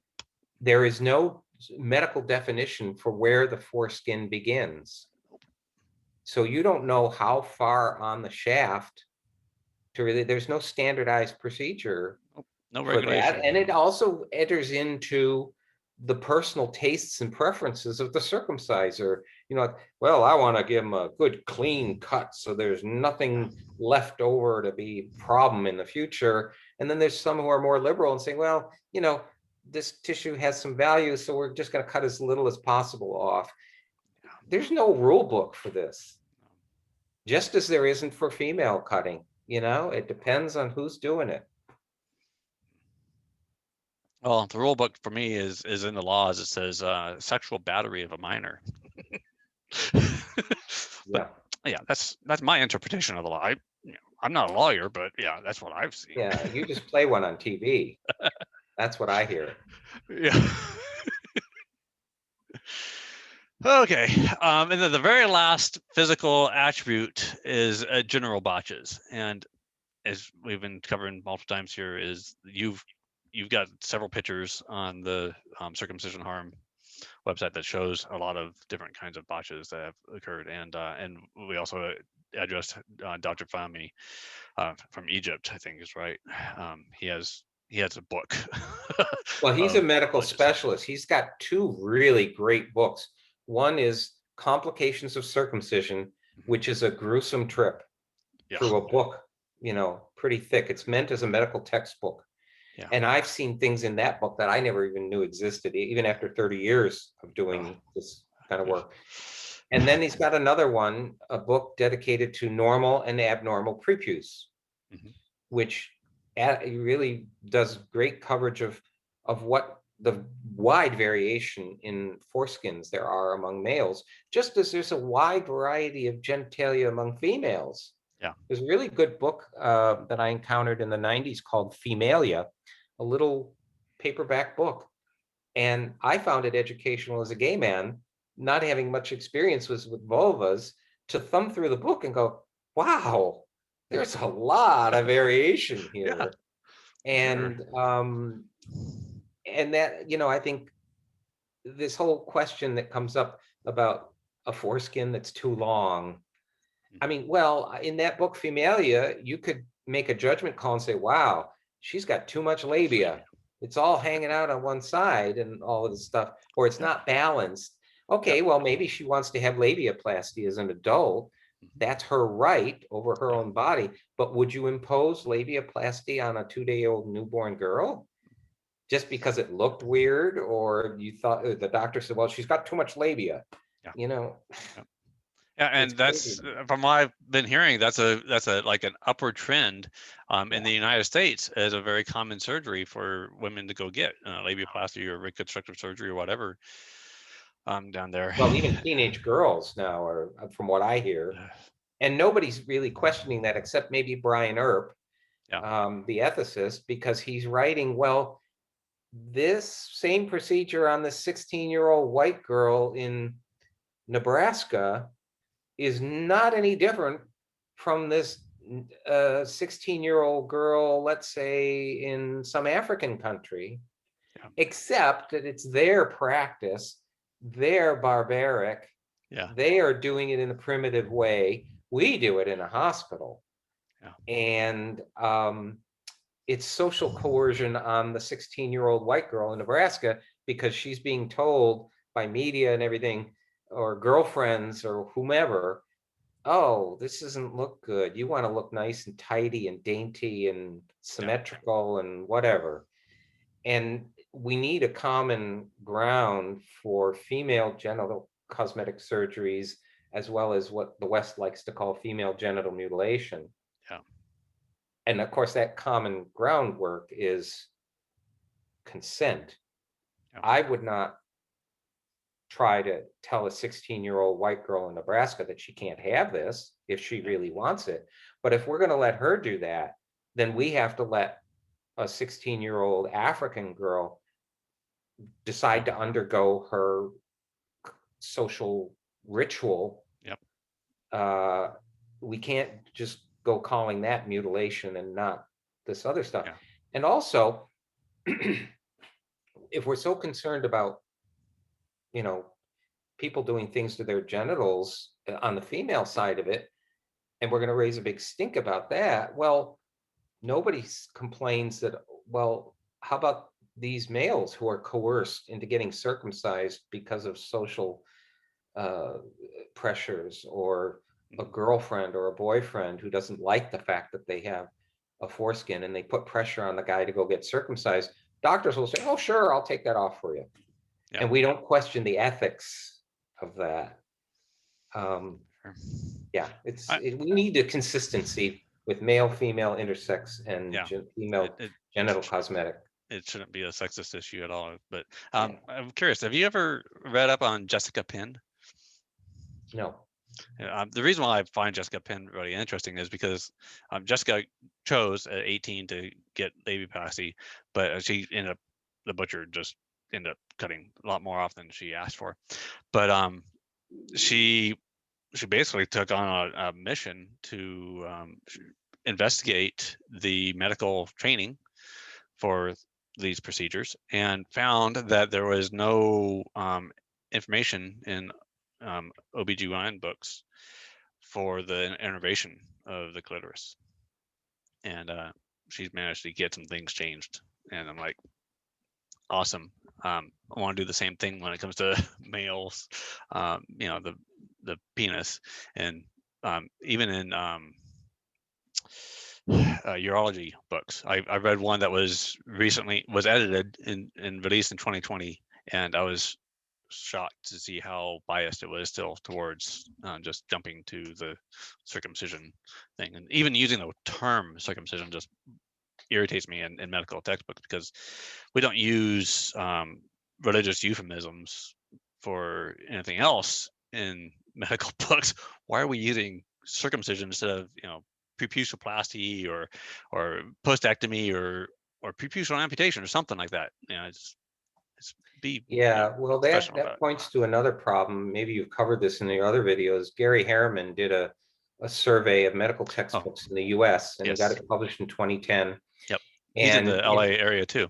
right, it confirmed an appalling lack of information in medical textbooks about the anatomy and functions of the foreskin. Some of them, even most of them, even going as far as depicting a penis in its already circumcised state, with no mention of the foreskin, except this is a tissue that's usually removed during circumcision. Yeah. And how can these doctors, these new doctors, be able to fully inform parents about circumcision?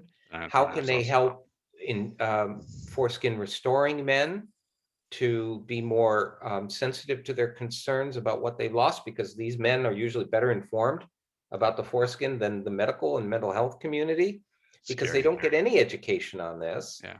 And that would be a special project that, going back in my memory, this is what the gay rights movement had to do decades ago, because when people looked at the medical literature about homosexuality, it was always listed as a pathological condition. And it was, oh, because you had a bad relationship with your mother, or you had some kind of bad experience in life. And homosexuality was pathologized. Yeah. And it took a concerted effort by, a task force of people who said, yeah, we got to do something about this. We got to change this. And they did. And I think the same thing has to happen on at least the male anatomy, genital anatomy side. Is we need a group of people who are knowledgeable and committed to putting pressure on the medical community and the textbook publishers to say, you need to include information on foreskin functions and anatomy and the frenulum and the ridged band and all of this stuff, because that's one way to help change the social attitudes, is by having better educated doctors. Absolutely. Yeah. And what I did in that particular urology book is there were 8 editors, and I wrote up a big letter. I did screenshots of the different parts of the books, and it got explicit about what's wrong with it. And I even linked to studies and other stuff, peer-reviewed studies and stuff like that. So here's the problem with this, and managed to find most of their emails and emailed them. And I think 7 of them actually responded and said that they got the letter. So What all they did is, well, thank you, or did pretty they? much, yeah. They didn't admit to any failures or anything like that, but I don't really expect that they will for whatever legal reasons or whatever. But the fact that they got it, I'm happy about. So, Well, you never know what seeds you've planted. yeah, absolutely. Particularly if you've addressed it in a respectful way, Yeah. and say, here's some information that I saw a glaring lack of.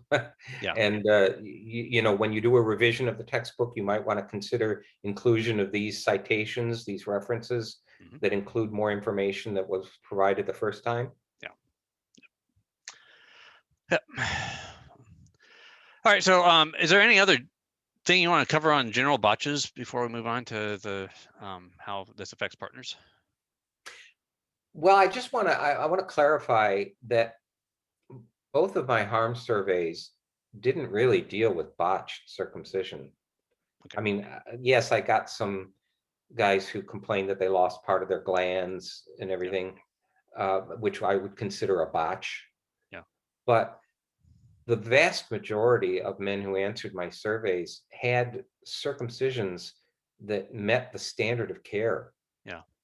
And the problems they are encountering and the disadvantages that they've encountered from circumcision are problems and disadvantages that face the overwhelming majority of men who've been circumcised as a child or a newborn in a way that met the standard of care, which is why I would say that every newborn circumcision is inherently damaging. Absolutely. Because you most likely lose what you lose three things. You lose the foreskin, of course, and most likely you lose the frenulum. You also lose the ridge band. At bare minimum, Yeah. those are disadvantages based on everything we've talked about today. And so even standard of care circumcisions are problematic in that sense. And not to mention the autonomy issue that, is first and foremost in a lot of people's minds. Human rights. Yeah. Yep. Absolutely. Totally agree with you. As far as I'm concerned, they're all botched. If it's not medically indicated, it's a botch. Well, actually, there's a legal precedent for that in California here. Tortorella v. Castro was brought up in the legal literature about a woman who had a procedure. I think it was a nose job of some sort, rhinoplasty, that was performed on her. And she was contending that it wasn't necessary. It wasn't medically necessary. And the court agreed with her. And the court said that by the very virtue that the procedure was not medically necessary, that in and of itself constitutes harm. Yeah.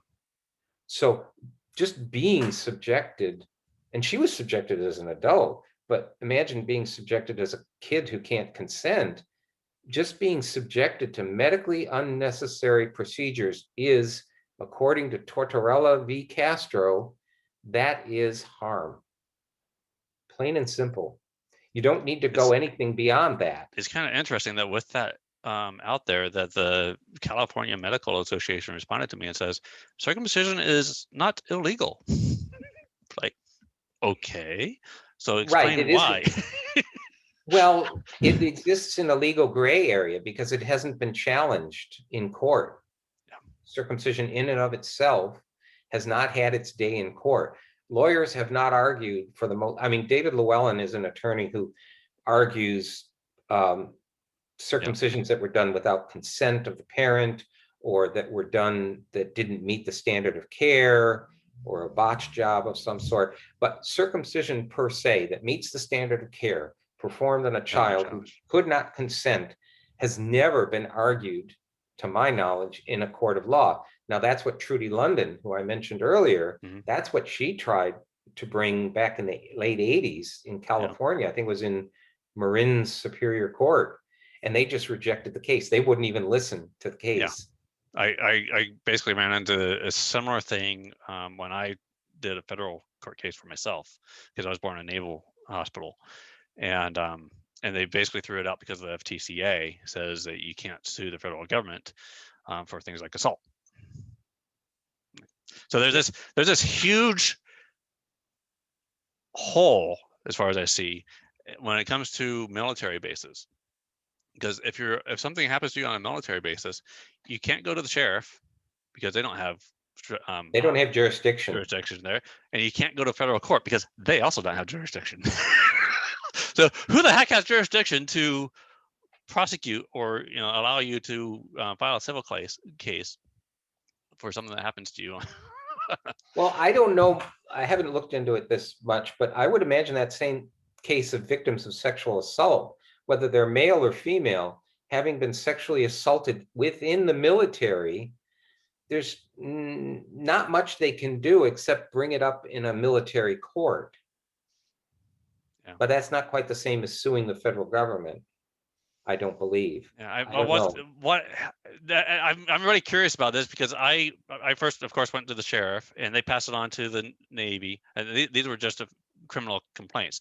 And then I filed an a federal a tort claim against the Navy, and they came back, well, it's past the 2-year, standard of limitations. Like, well, that's if you assume that this is a medical thing versus, just sexual battery. Right. So I went ahead and took it to federal court, and I tried to claim that, this isn't necessarily a medical thing, just because it was done by a medical professional or whatever. But the judge threw it out without me having a real, the ability to. You didn't get a chance to argue your case. Yeah, I did the best I could on paper, but I didn't. Yeah. So, anyways, the culture is not ready for that. I do right. believe, based on 30 years of working in this, that we need to get some really good court cases decided in our favor. That will then make it easier for legislators to stick their necks out. Again, it goes back to me with my experience with the gay rights movement. Arguing gay rights from a purely altruistic standpoint of, oh, don't we deserve equality and all this kind of stuff, didn't carry a lot of weight with much of the public 30, 40, 50 years ago, until the gay movement got smart and we said, hey, let's start documenting employment discrimination, housing discrimination, violence on the streets against gay people, and so. And then you could bring cases to court, and if you were lucky enough to get a sympathetic judge, and a judge who was who found that you had credible arguments and credible documentation of harm, then he or she would make the decision and say, yeah, this is wrong. And that made it easier then for legislators to themselves stick out their necks and maybe look at legislation to protect LGBT people.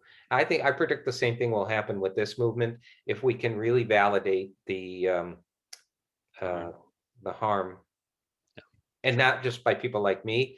My efforts are very preliminary efforts, but I'm finding that they're getting quoted more and more in the medical literature.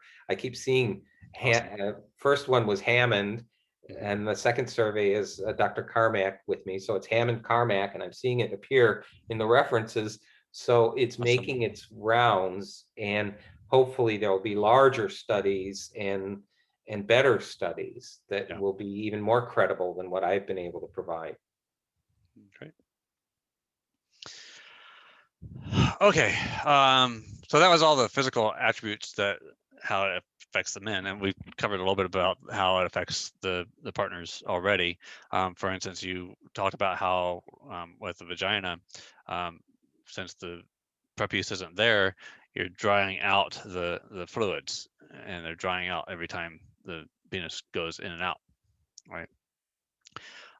I've done another video, I don't know if you've come across it yet on my YouTube channel, but what I did is, I was trying to tell people, it's like, just try to stick your finger inside of your fist. You can feel the friction right away. It's not easy to just push it right in. All right. But then I took a rubber glove and cut off the finger, and I put a little bit of tape on the end of my, double-sided tape on the end of my finger to act like the glands, and then I doubled the glove over on top of that, right? And I'll put a little bit of Vaseline on there too to represent the fluids that would be inside the inner mucosa area, and then slid it right in without.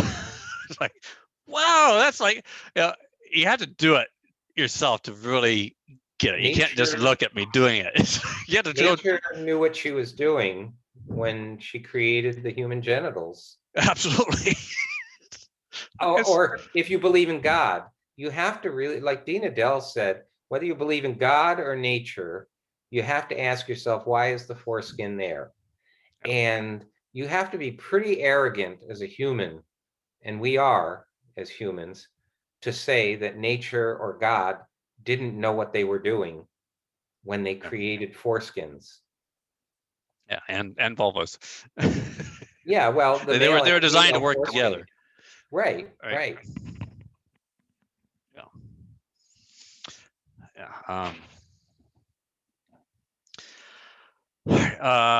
And then there's this kind of goes all across the board. You've got heterosexual, anal, and homosexual docking.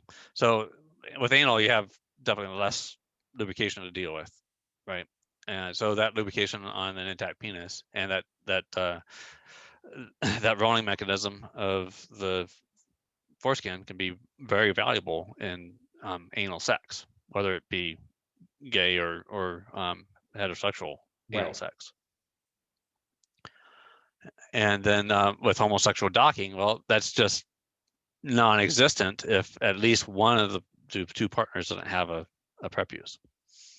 I always like to call out Jim Jeffries on this one because he made a mockery of homosexual docking. I don't know if he's homophobic himself or what, but he picked on the antagonists. He particularly picked on Elon Zavroni in Israel. He's often a solo protester on circumcision. He wears the bloodstained men outfit there. But yeah. Any other? My challenge to somebody like that would be try it. Don't judge it until you try it. Exactly. It's like I learned that technique with intact partners, and it's just an amazing feeling if you're circumcised to have skin covering the head of your penis again, the way it was meant to be, even if that skin belongs to somebody else. yeah. And that's where I think, gay men, I don't mean to sound homosexist in this, but that's where I think gay men have better judgment on this issue in terms of our own sexual experiences about what's possible. So I assume this Jeffries guy is heterosexual and circumcised. And he circumcised his son because he loved his son. Yes. Yeah. Jim Jeffries is a hugely popular comedian. And I went to San Diego and protested in front of one of his venues, and I went to Santa Barbara and protested there too. Well, good for you. Good. Yeah. I was hoping that maybe he'd come out and say hi or something. Well, no such luck. they need to know that that type of humor is not appreciated, No. and it's Absolutely. It's just a coping mechanism for a circumcising culture. Yeah, absolutely. I think so. Yep. All right, you have any other ideas on how this affects the partners, the sexual partnerships? Well, that's something that I'm about to research. I am launching on June 1st a survey of foreskin restorers, trying to gain insight into their motivations, why they started the process, what their successes and challenges were, and what their experiences were with the medical and mental health communities. And Interesting. several of the questions that are in the survey, there are 45 questions in the survey. It'll be an online survey. And it will ask about how circumcision affected, prior to the restoration, how circumcision affected their relationships, both sexual and non-sexual, with their partners, with their parents, with their friends and colleagues, because when you talk about it, as you said you did earlier, it can alienate people. Yeah. And then once they began restoration, how did the restoration affect their relationship sexually and non-sexually with their partners? Wow. So we'll see what the results are. But from what I've heard from restoring men, particularly heterosexual restoring men, is that their wives love it because it brings about a whole new set of sensations that are very distinctly different from those women who were being penetrated by their circumcised husband. Now they're being penetrated by something that's more comfortable and pleasurable. That makes me think of an argument I've heard from one particular pro-circ guy. But we guys, we want that friction, right? Okay. So can intact men not get that same friction by just pulling their skin back? No, I would say he used the wrong verb. They don't want the friction. They need the friction because they're so desensitized. That friction is what they need to get enough sensation to trigger orgasm. It Excellent. just Excellent reframe boggles the there. mind, the coping mechanisms, the denial that people Yeah. will go to justify something that was imposed on them without their consent. Instead of being angry and trying to change the world to not do this, they do everything in their power to defend it. And again, it's not much different from circumcised women in Africa, Yep. who a sizable number of those women are fighting to retain the custom of circumcision. It's the Aesop's fable, the fox who lost his tail. Yeah, yeah, Yeah. yeah. So it's just, to me, I just write off people like that. I just say, you just go ahead and believe what you want to believe. I'll move on to the next person who has an open mind and Yeah. who's not defensive and who's curious and compassionate. Yeah. Yeah. Yeah. Not an a-hole. Okay. Which kind of leads us into the psychological section of this discussion. So when it comes to psychological, it's primarily about trauma, right? First, there's the trauma from the cut itself, and everyone says, well, they're not going to remember it because they were just babies or whatever. Now, there's plenty of parts of the world where they get cut when they're older, like Korea and Philippines and Turkey and stuff like that. But in the United States, it's primarily done to babies, infants. From what I understand, South Korea does it to boys older because then it's less damaging because they're not having to force that. Yeah, well, they recognize that the penis is immature as an infant. Yeah. And maybe it has something to do with, well, we don't want to cut off too much skin, so we'll wait until he's older and so on and so forth. And plus, they can give him general anesthesia at that age. Yeah, there's that safely. too. You can't give general anesthesia to an infant. Yeah. I didn't bring the book in here. Anyways, there's lots of discussions I've seen in multiple books. In fact, Rosemary Romberg's book, I'm not seeing it up there right this second, but and then Ronald Goldman's book, who both Circumcision, the hidden trauma. Yeah, they both talk about the trauma that happens to the baby and how that affects them later on in life. And I've also seen this thing. I dug into it myself, but someone keeps sharing it on Twitter about how it remains in the body forever and ever. So, well, Wilhelm Reich dealt with that decades and decades ago, about how the body armors itself, and he addressed specifically circumcision. And there's an armoring that goes on around.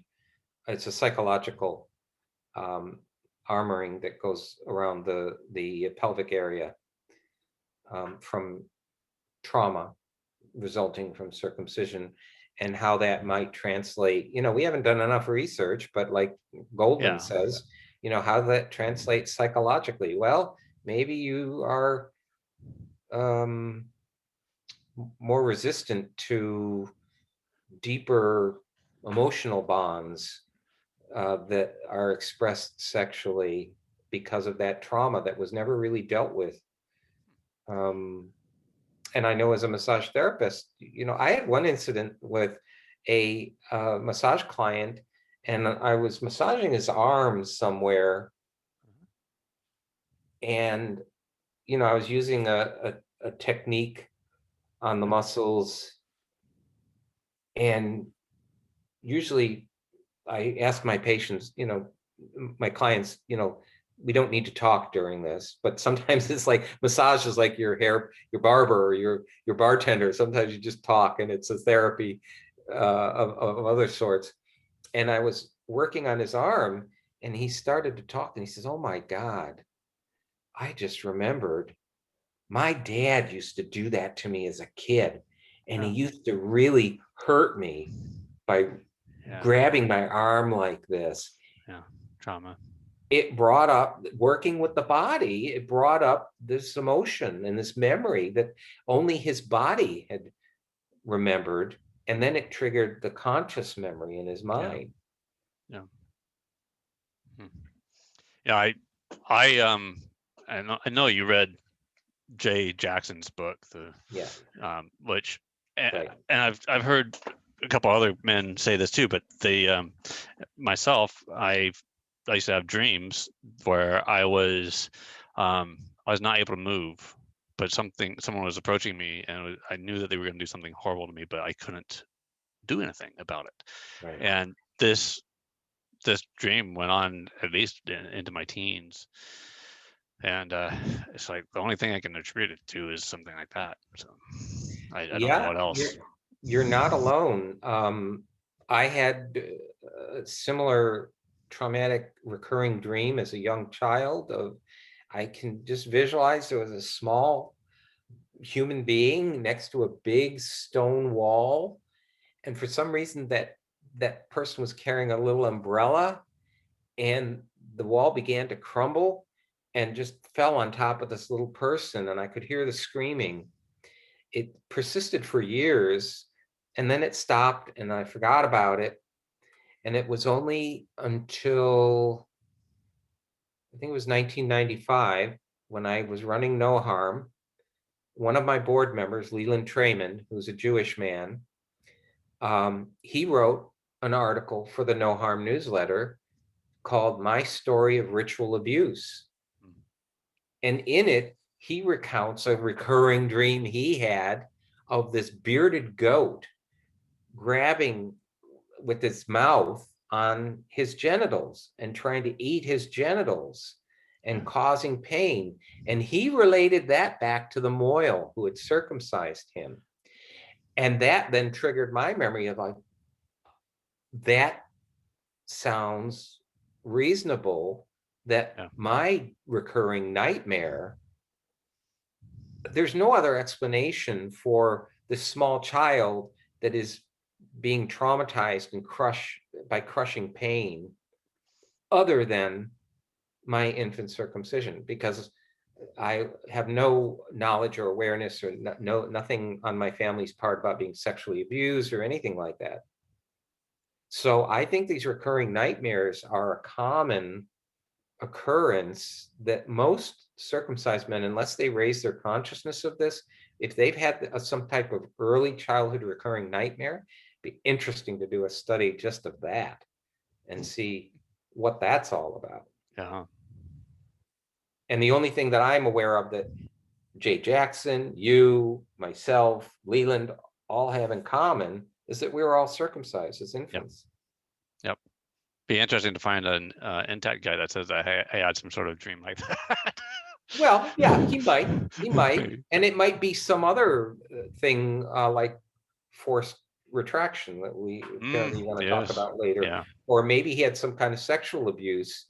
And one could argue, well, is circumcision sexual abuse? Sure. Depends on how you label it, but if it's traumatic in early childhood, it could cause, I would imagine, recurring nightmares. Yeah, and for the people that are watching, in case they're thinking this, some people think, well, they don't feel it. I was told that they slept through it or whatever. It's like, well, they can't. What? That that the babies don't feel it, or that they slept through it, or they were told that that their baby slept through it, or whatever. Well, first of all, you can't put a baby under full anesthesia like you can an adult. It's too risky. They just won't do it. And if they slept or they were sleeping when they came back, it's probably because they were so traumatized that their bodies went into shock. Yeah, there's a good image of that in Whose Body, Whose Rights, which is available on YouTube. There's a scene of this baby who's just screaming and screaming and screaming, And then and he looks like he's gasping for air. And then you cut away to another scene, and then you come back to that same baby, and his head is flopped over to the side. His eyes are open, but they're all glazed over, and he's not moving. He's not crying anymore. Um, and as people who study pre and perinatal psychology will tell you, that level of trauma will cause people to enter a semi-comatose state, blacking out, basically.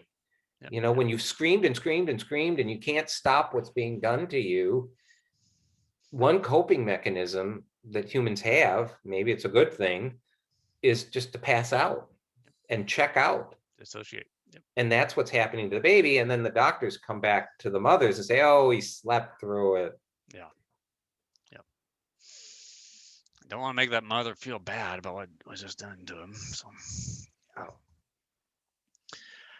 All right, and then there's another trauma, and this is the trauma that really,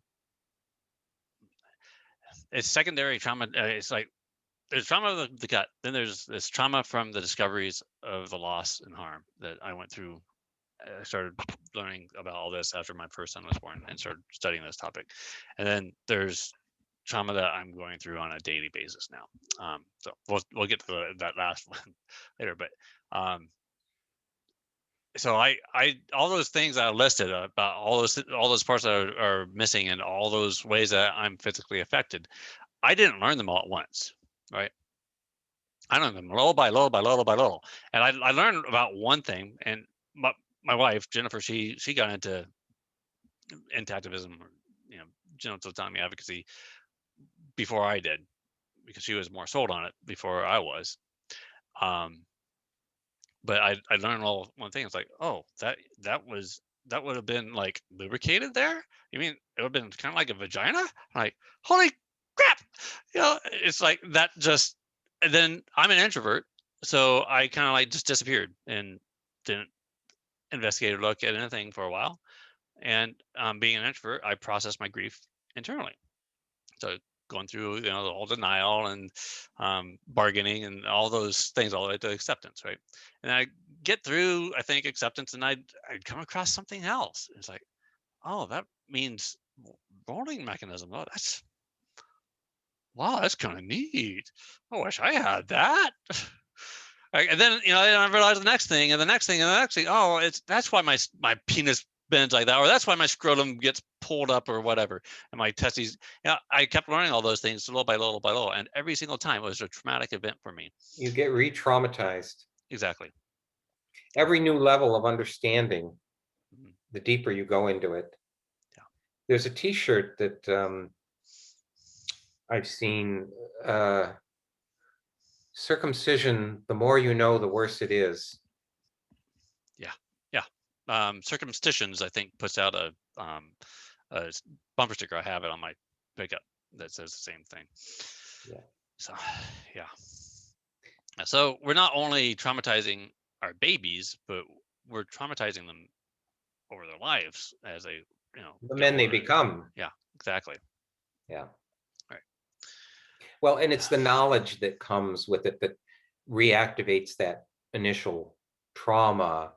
And it's like Brian Earp said in his article, false beliefs predict circumcision satisfaction. Mm-hmm. The more you have false beliefs about circumcision, like the foreskin is worthless, it doesn't serve any purpose, it's dangerous, so on and so forth, the more satisfied you are with circumcision. Yeah. And I would dare say that same, and he makes this comment too, the same thing applies to female. The more that females who are circumcised are in the dark about what was lost, whether it was, the clitoris, or they were infibulated, or they just lost the female foreskin or some labial tissue, or suffered a ritual nick, the most minor form of female genital mutilation, that as long as they're in the dark about that, they tend to be fine psychologically. Yeah. it's only when the awareness is brought to them that it causes trauma and more investigation and more awareness. And there's no reason to believe that that would be any different for males as opposed to females. Yep, absolutely. Yep. And that leads to suicide in some cases, like Jonathan Conte and David Reamer and Alex Hardy and some others. And I'd say even for like Jonathan Conte, it wasn't just the trauma from the harm, trauma from the loss that he's experienced, but because he was such a powerful, strong advocate for genital autonomy or an activist, and seeing how things were proceeding so slowly, and maybe I don't know. I mean, I think did he commit suicide after the San Francisco bill got canned? Oh, I think he did. Yeah. Um, So I imagine that probably upset him too. well, yeah, and that's why I think people who are genital autonomy advocates have to have thick skin, because we're working against a culture and a society and institutions, primarily medicine and religion, that want to suppress us and will do everything they can to thwart our efforts to Yeah. educate people and to keep us from making progress, that it's very easy to become disillusioned. It takes a great deal of energy to continue this kind of work.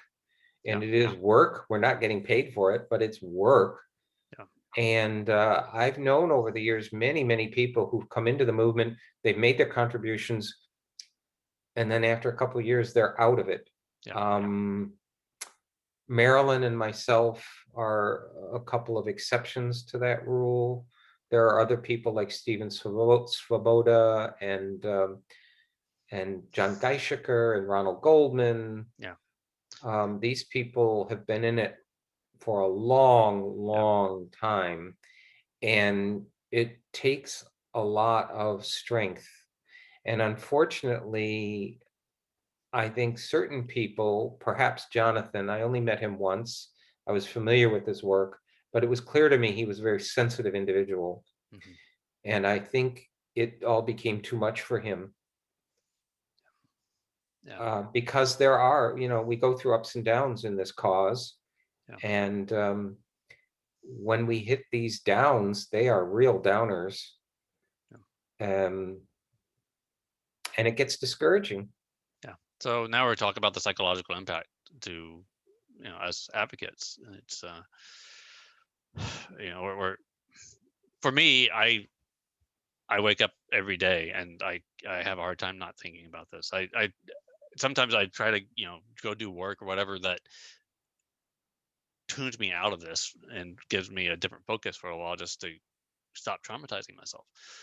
But I think about the fact that there's tens of thousands of children every single day getting their genitals cut for no medical reason, just for ritualistic reasons. Just in the United States, as you know, it's over 3,000 a day, and just for males. But when you start looking across the globe, it's easy to add up to 5 digits, real quick and easy. So, and the more that I've come to learn and realize about how damaging it is, it's like I'm re-traumatizing myself constantly every single day, and it's like how some people get burned out from having that adrenaline go on inside their bodies for too long. After a certain point, their their body breaks. It's like they can't. They have to take a break from that adrenaline rush somehow.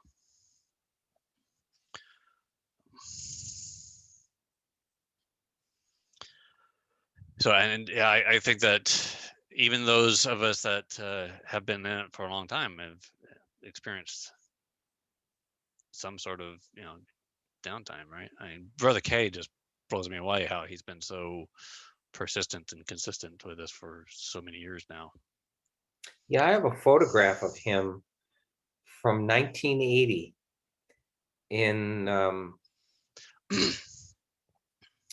Northern California somewhere. I forget, Eureka, California. Born the Part of mask. the archives. He's in a ski mask Yeah. with his girlfriend, Yeah. standing on a corner, calling circumcision a psychopathic mutilation, long before there was much of an organized presence around this issue. So, Brother Kay, Marilyn, myself, we're all very different personalities, and we all approach this issue from differing perspectives. But I think what is common to all of us is a certain strength of character, a resolve that we're not going to let you tell us that we're wrong. Yeah. We're fighters. We're going to fight society because we know on this issue society is wrong. Yeah.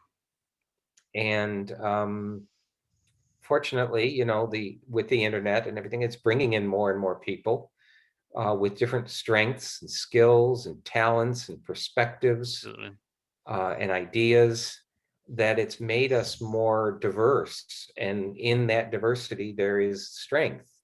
Yeah, absolutely. Yeah, and I think it helps if we can keep reminding ourselves of the positive sides of this. You know, I try on a regular basis to remind fellow advocates that, hey, I am very thankful. I am very, very thankful for activists, because I came this close to letting my son get cut. Mm-hmm. So I had 2 teenage boys that are happily intact. Yeah, and you know, you've been able to directly affect the lives of your 2 sons. Indirectly, you will never know.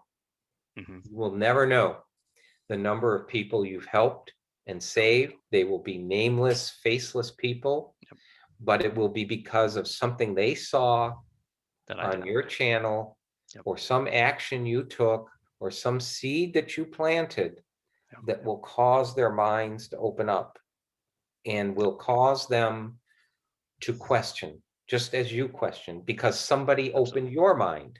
Mm-hmm. And that's important, that we are all links in a chain to help broaden this awareness. And it's inevitable, and we're going to face challenges. We're up against 2 powerful institutions in my mind, which are not different from the gay movement. Again, I go back to the gay movement. Medicine and religion have been 2 of the most oppressive forces on the planet against not just gay people, but against women.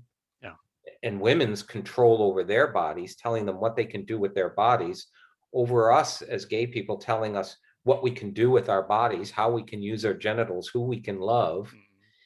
And for the children who are being adversely affected by medicine and religion, telling them, actually in a very real way, how much of their genitals they get to keep.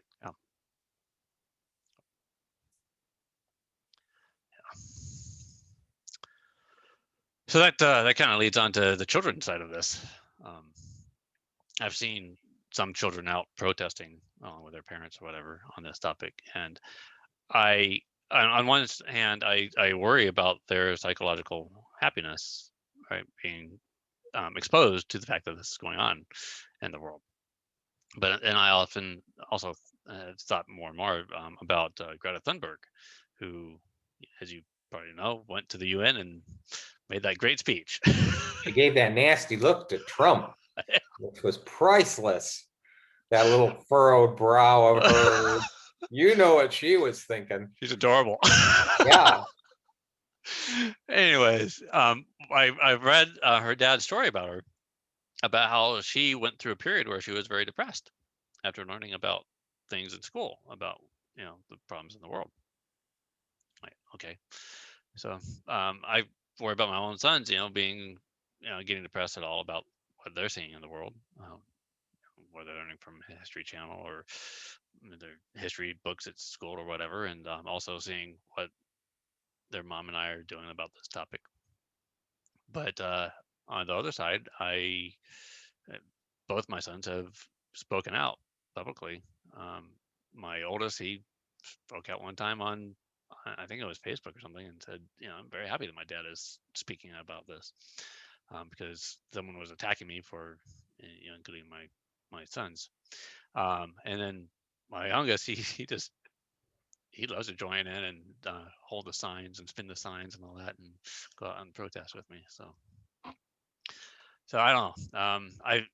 you know, I when I think back to children, 100 years ago, they probably were facing far worse atrocities in the world. So, but it'd be nice if this wasn't going on in the world, and that'd be one less thing to traumatize our children with, whether they get to keep their own genitalia or not.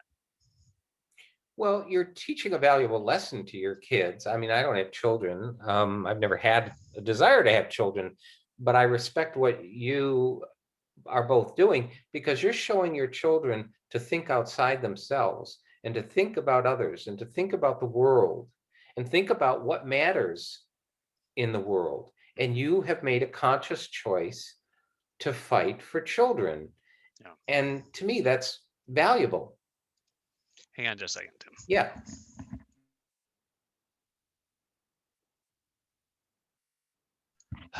All right, Tim, I got like 10 minutes. You got the high sign to give up the office. Yeah.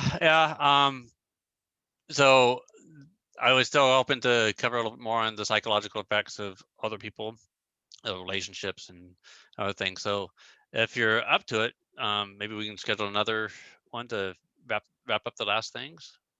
Sure, that would be fine. Yeah. Okay, Tim. I don't know if anybody's going to listen to me talk for 2 hours nonstop. Maybe you need to break this up into little things. Well, that's the eventual intent, is that I'll take. That's why I have an outline, is because then I go across the videos and take out the pieces and make one docu-series episode about just one aspect of this. And then if people are interested enough, they can go through all the interesting aspects of this. I personally would have been interested in this, a decade ago, and I probably would have listened to all of this stuff. I'm just call me weird, but Well, you can see my bookshelf and a half of books about the topic. So timing is everything. You have to, sometimes people are not ready to hear the message. Yeah. And a year later, it's like, boy, they can't let go of it. Yeah. Because the seed was planted, but it took some time for it to germinate and to really grow. And you just never know. Yeah. You just never know. Yeah. Well, I know there's hundreds of people looking at my videos on YouTube. I imagine that probably the majority of them are advocates themselves because they find this topic interesting and all that. But hopefully this will get in front of other faces as well. Yeah, and there's tons of resources out there, whether it's your website or some other person's YouTube channel or anything like that, that becomes part of the process of expanding awareness. I think that's an important part of what is the beauty of this movement, is there's so many people involved in it right now that is just basically doing their own thing, or they're specializing in one small part of the problem and doing that really well, rather than trying to tackle everything. You can burn out really quickly. The problem is so immense and so complicated that I have found, for me, it was important to document the harm. And if I do nothing else in this movement or for the rest of my life, if I've contributed to the knowledge base about the long-term harm and disadvantages to men of newborn circumcision, I will have done a great service to the world. And from there, people can take that information and build on it. I may not, I may not live long enough to see the total eradication of this, but I can confidently rest in my assurances that I did my part, just as everybody's doing their part. Yeah. Yeah, that's how I feel too. Is at least when I go there, I'll be right in my own conscience, my Right. own heart, that I've done something that I could about it. So. Yeah. All right, Tim. Thank you so much again for this You're interview. welcome. My pleasure. Have a great day. Hope people enjoy it. Take care. Bye-bye. Bye-bye.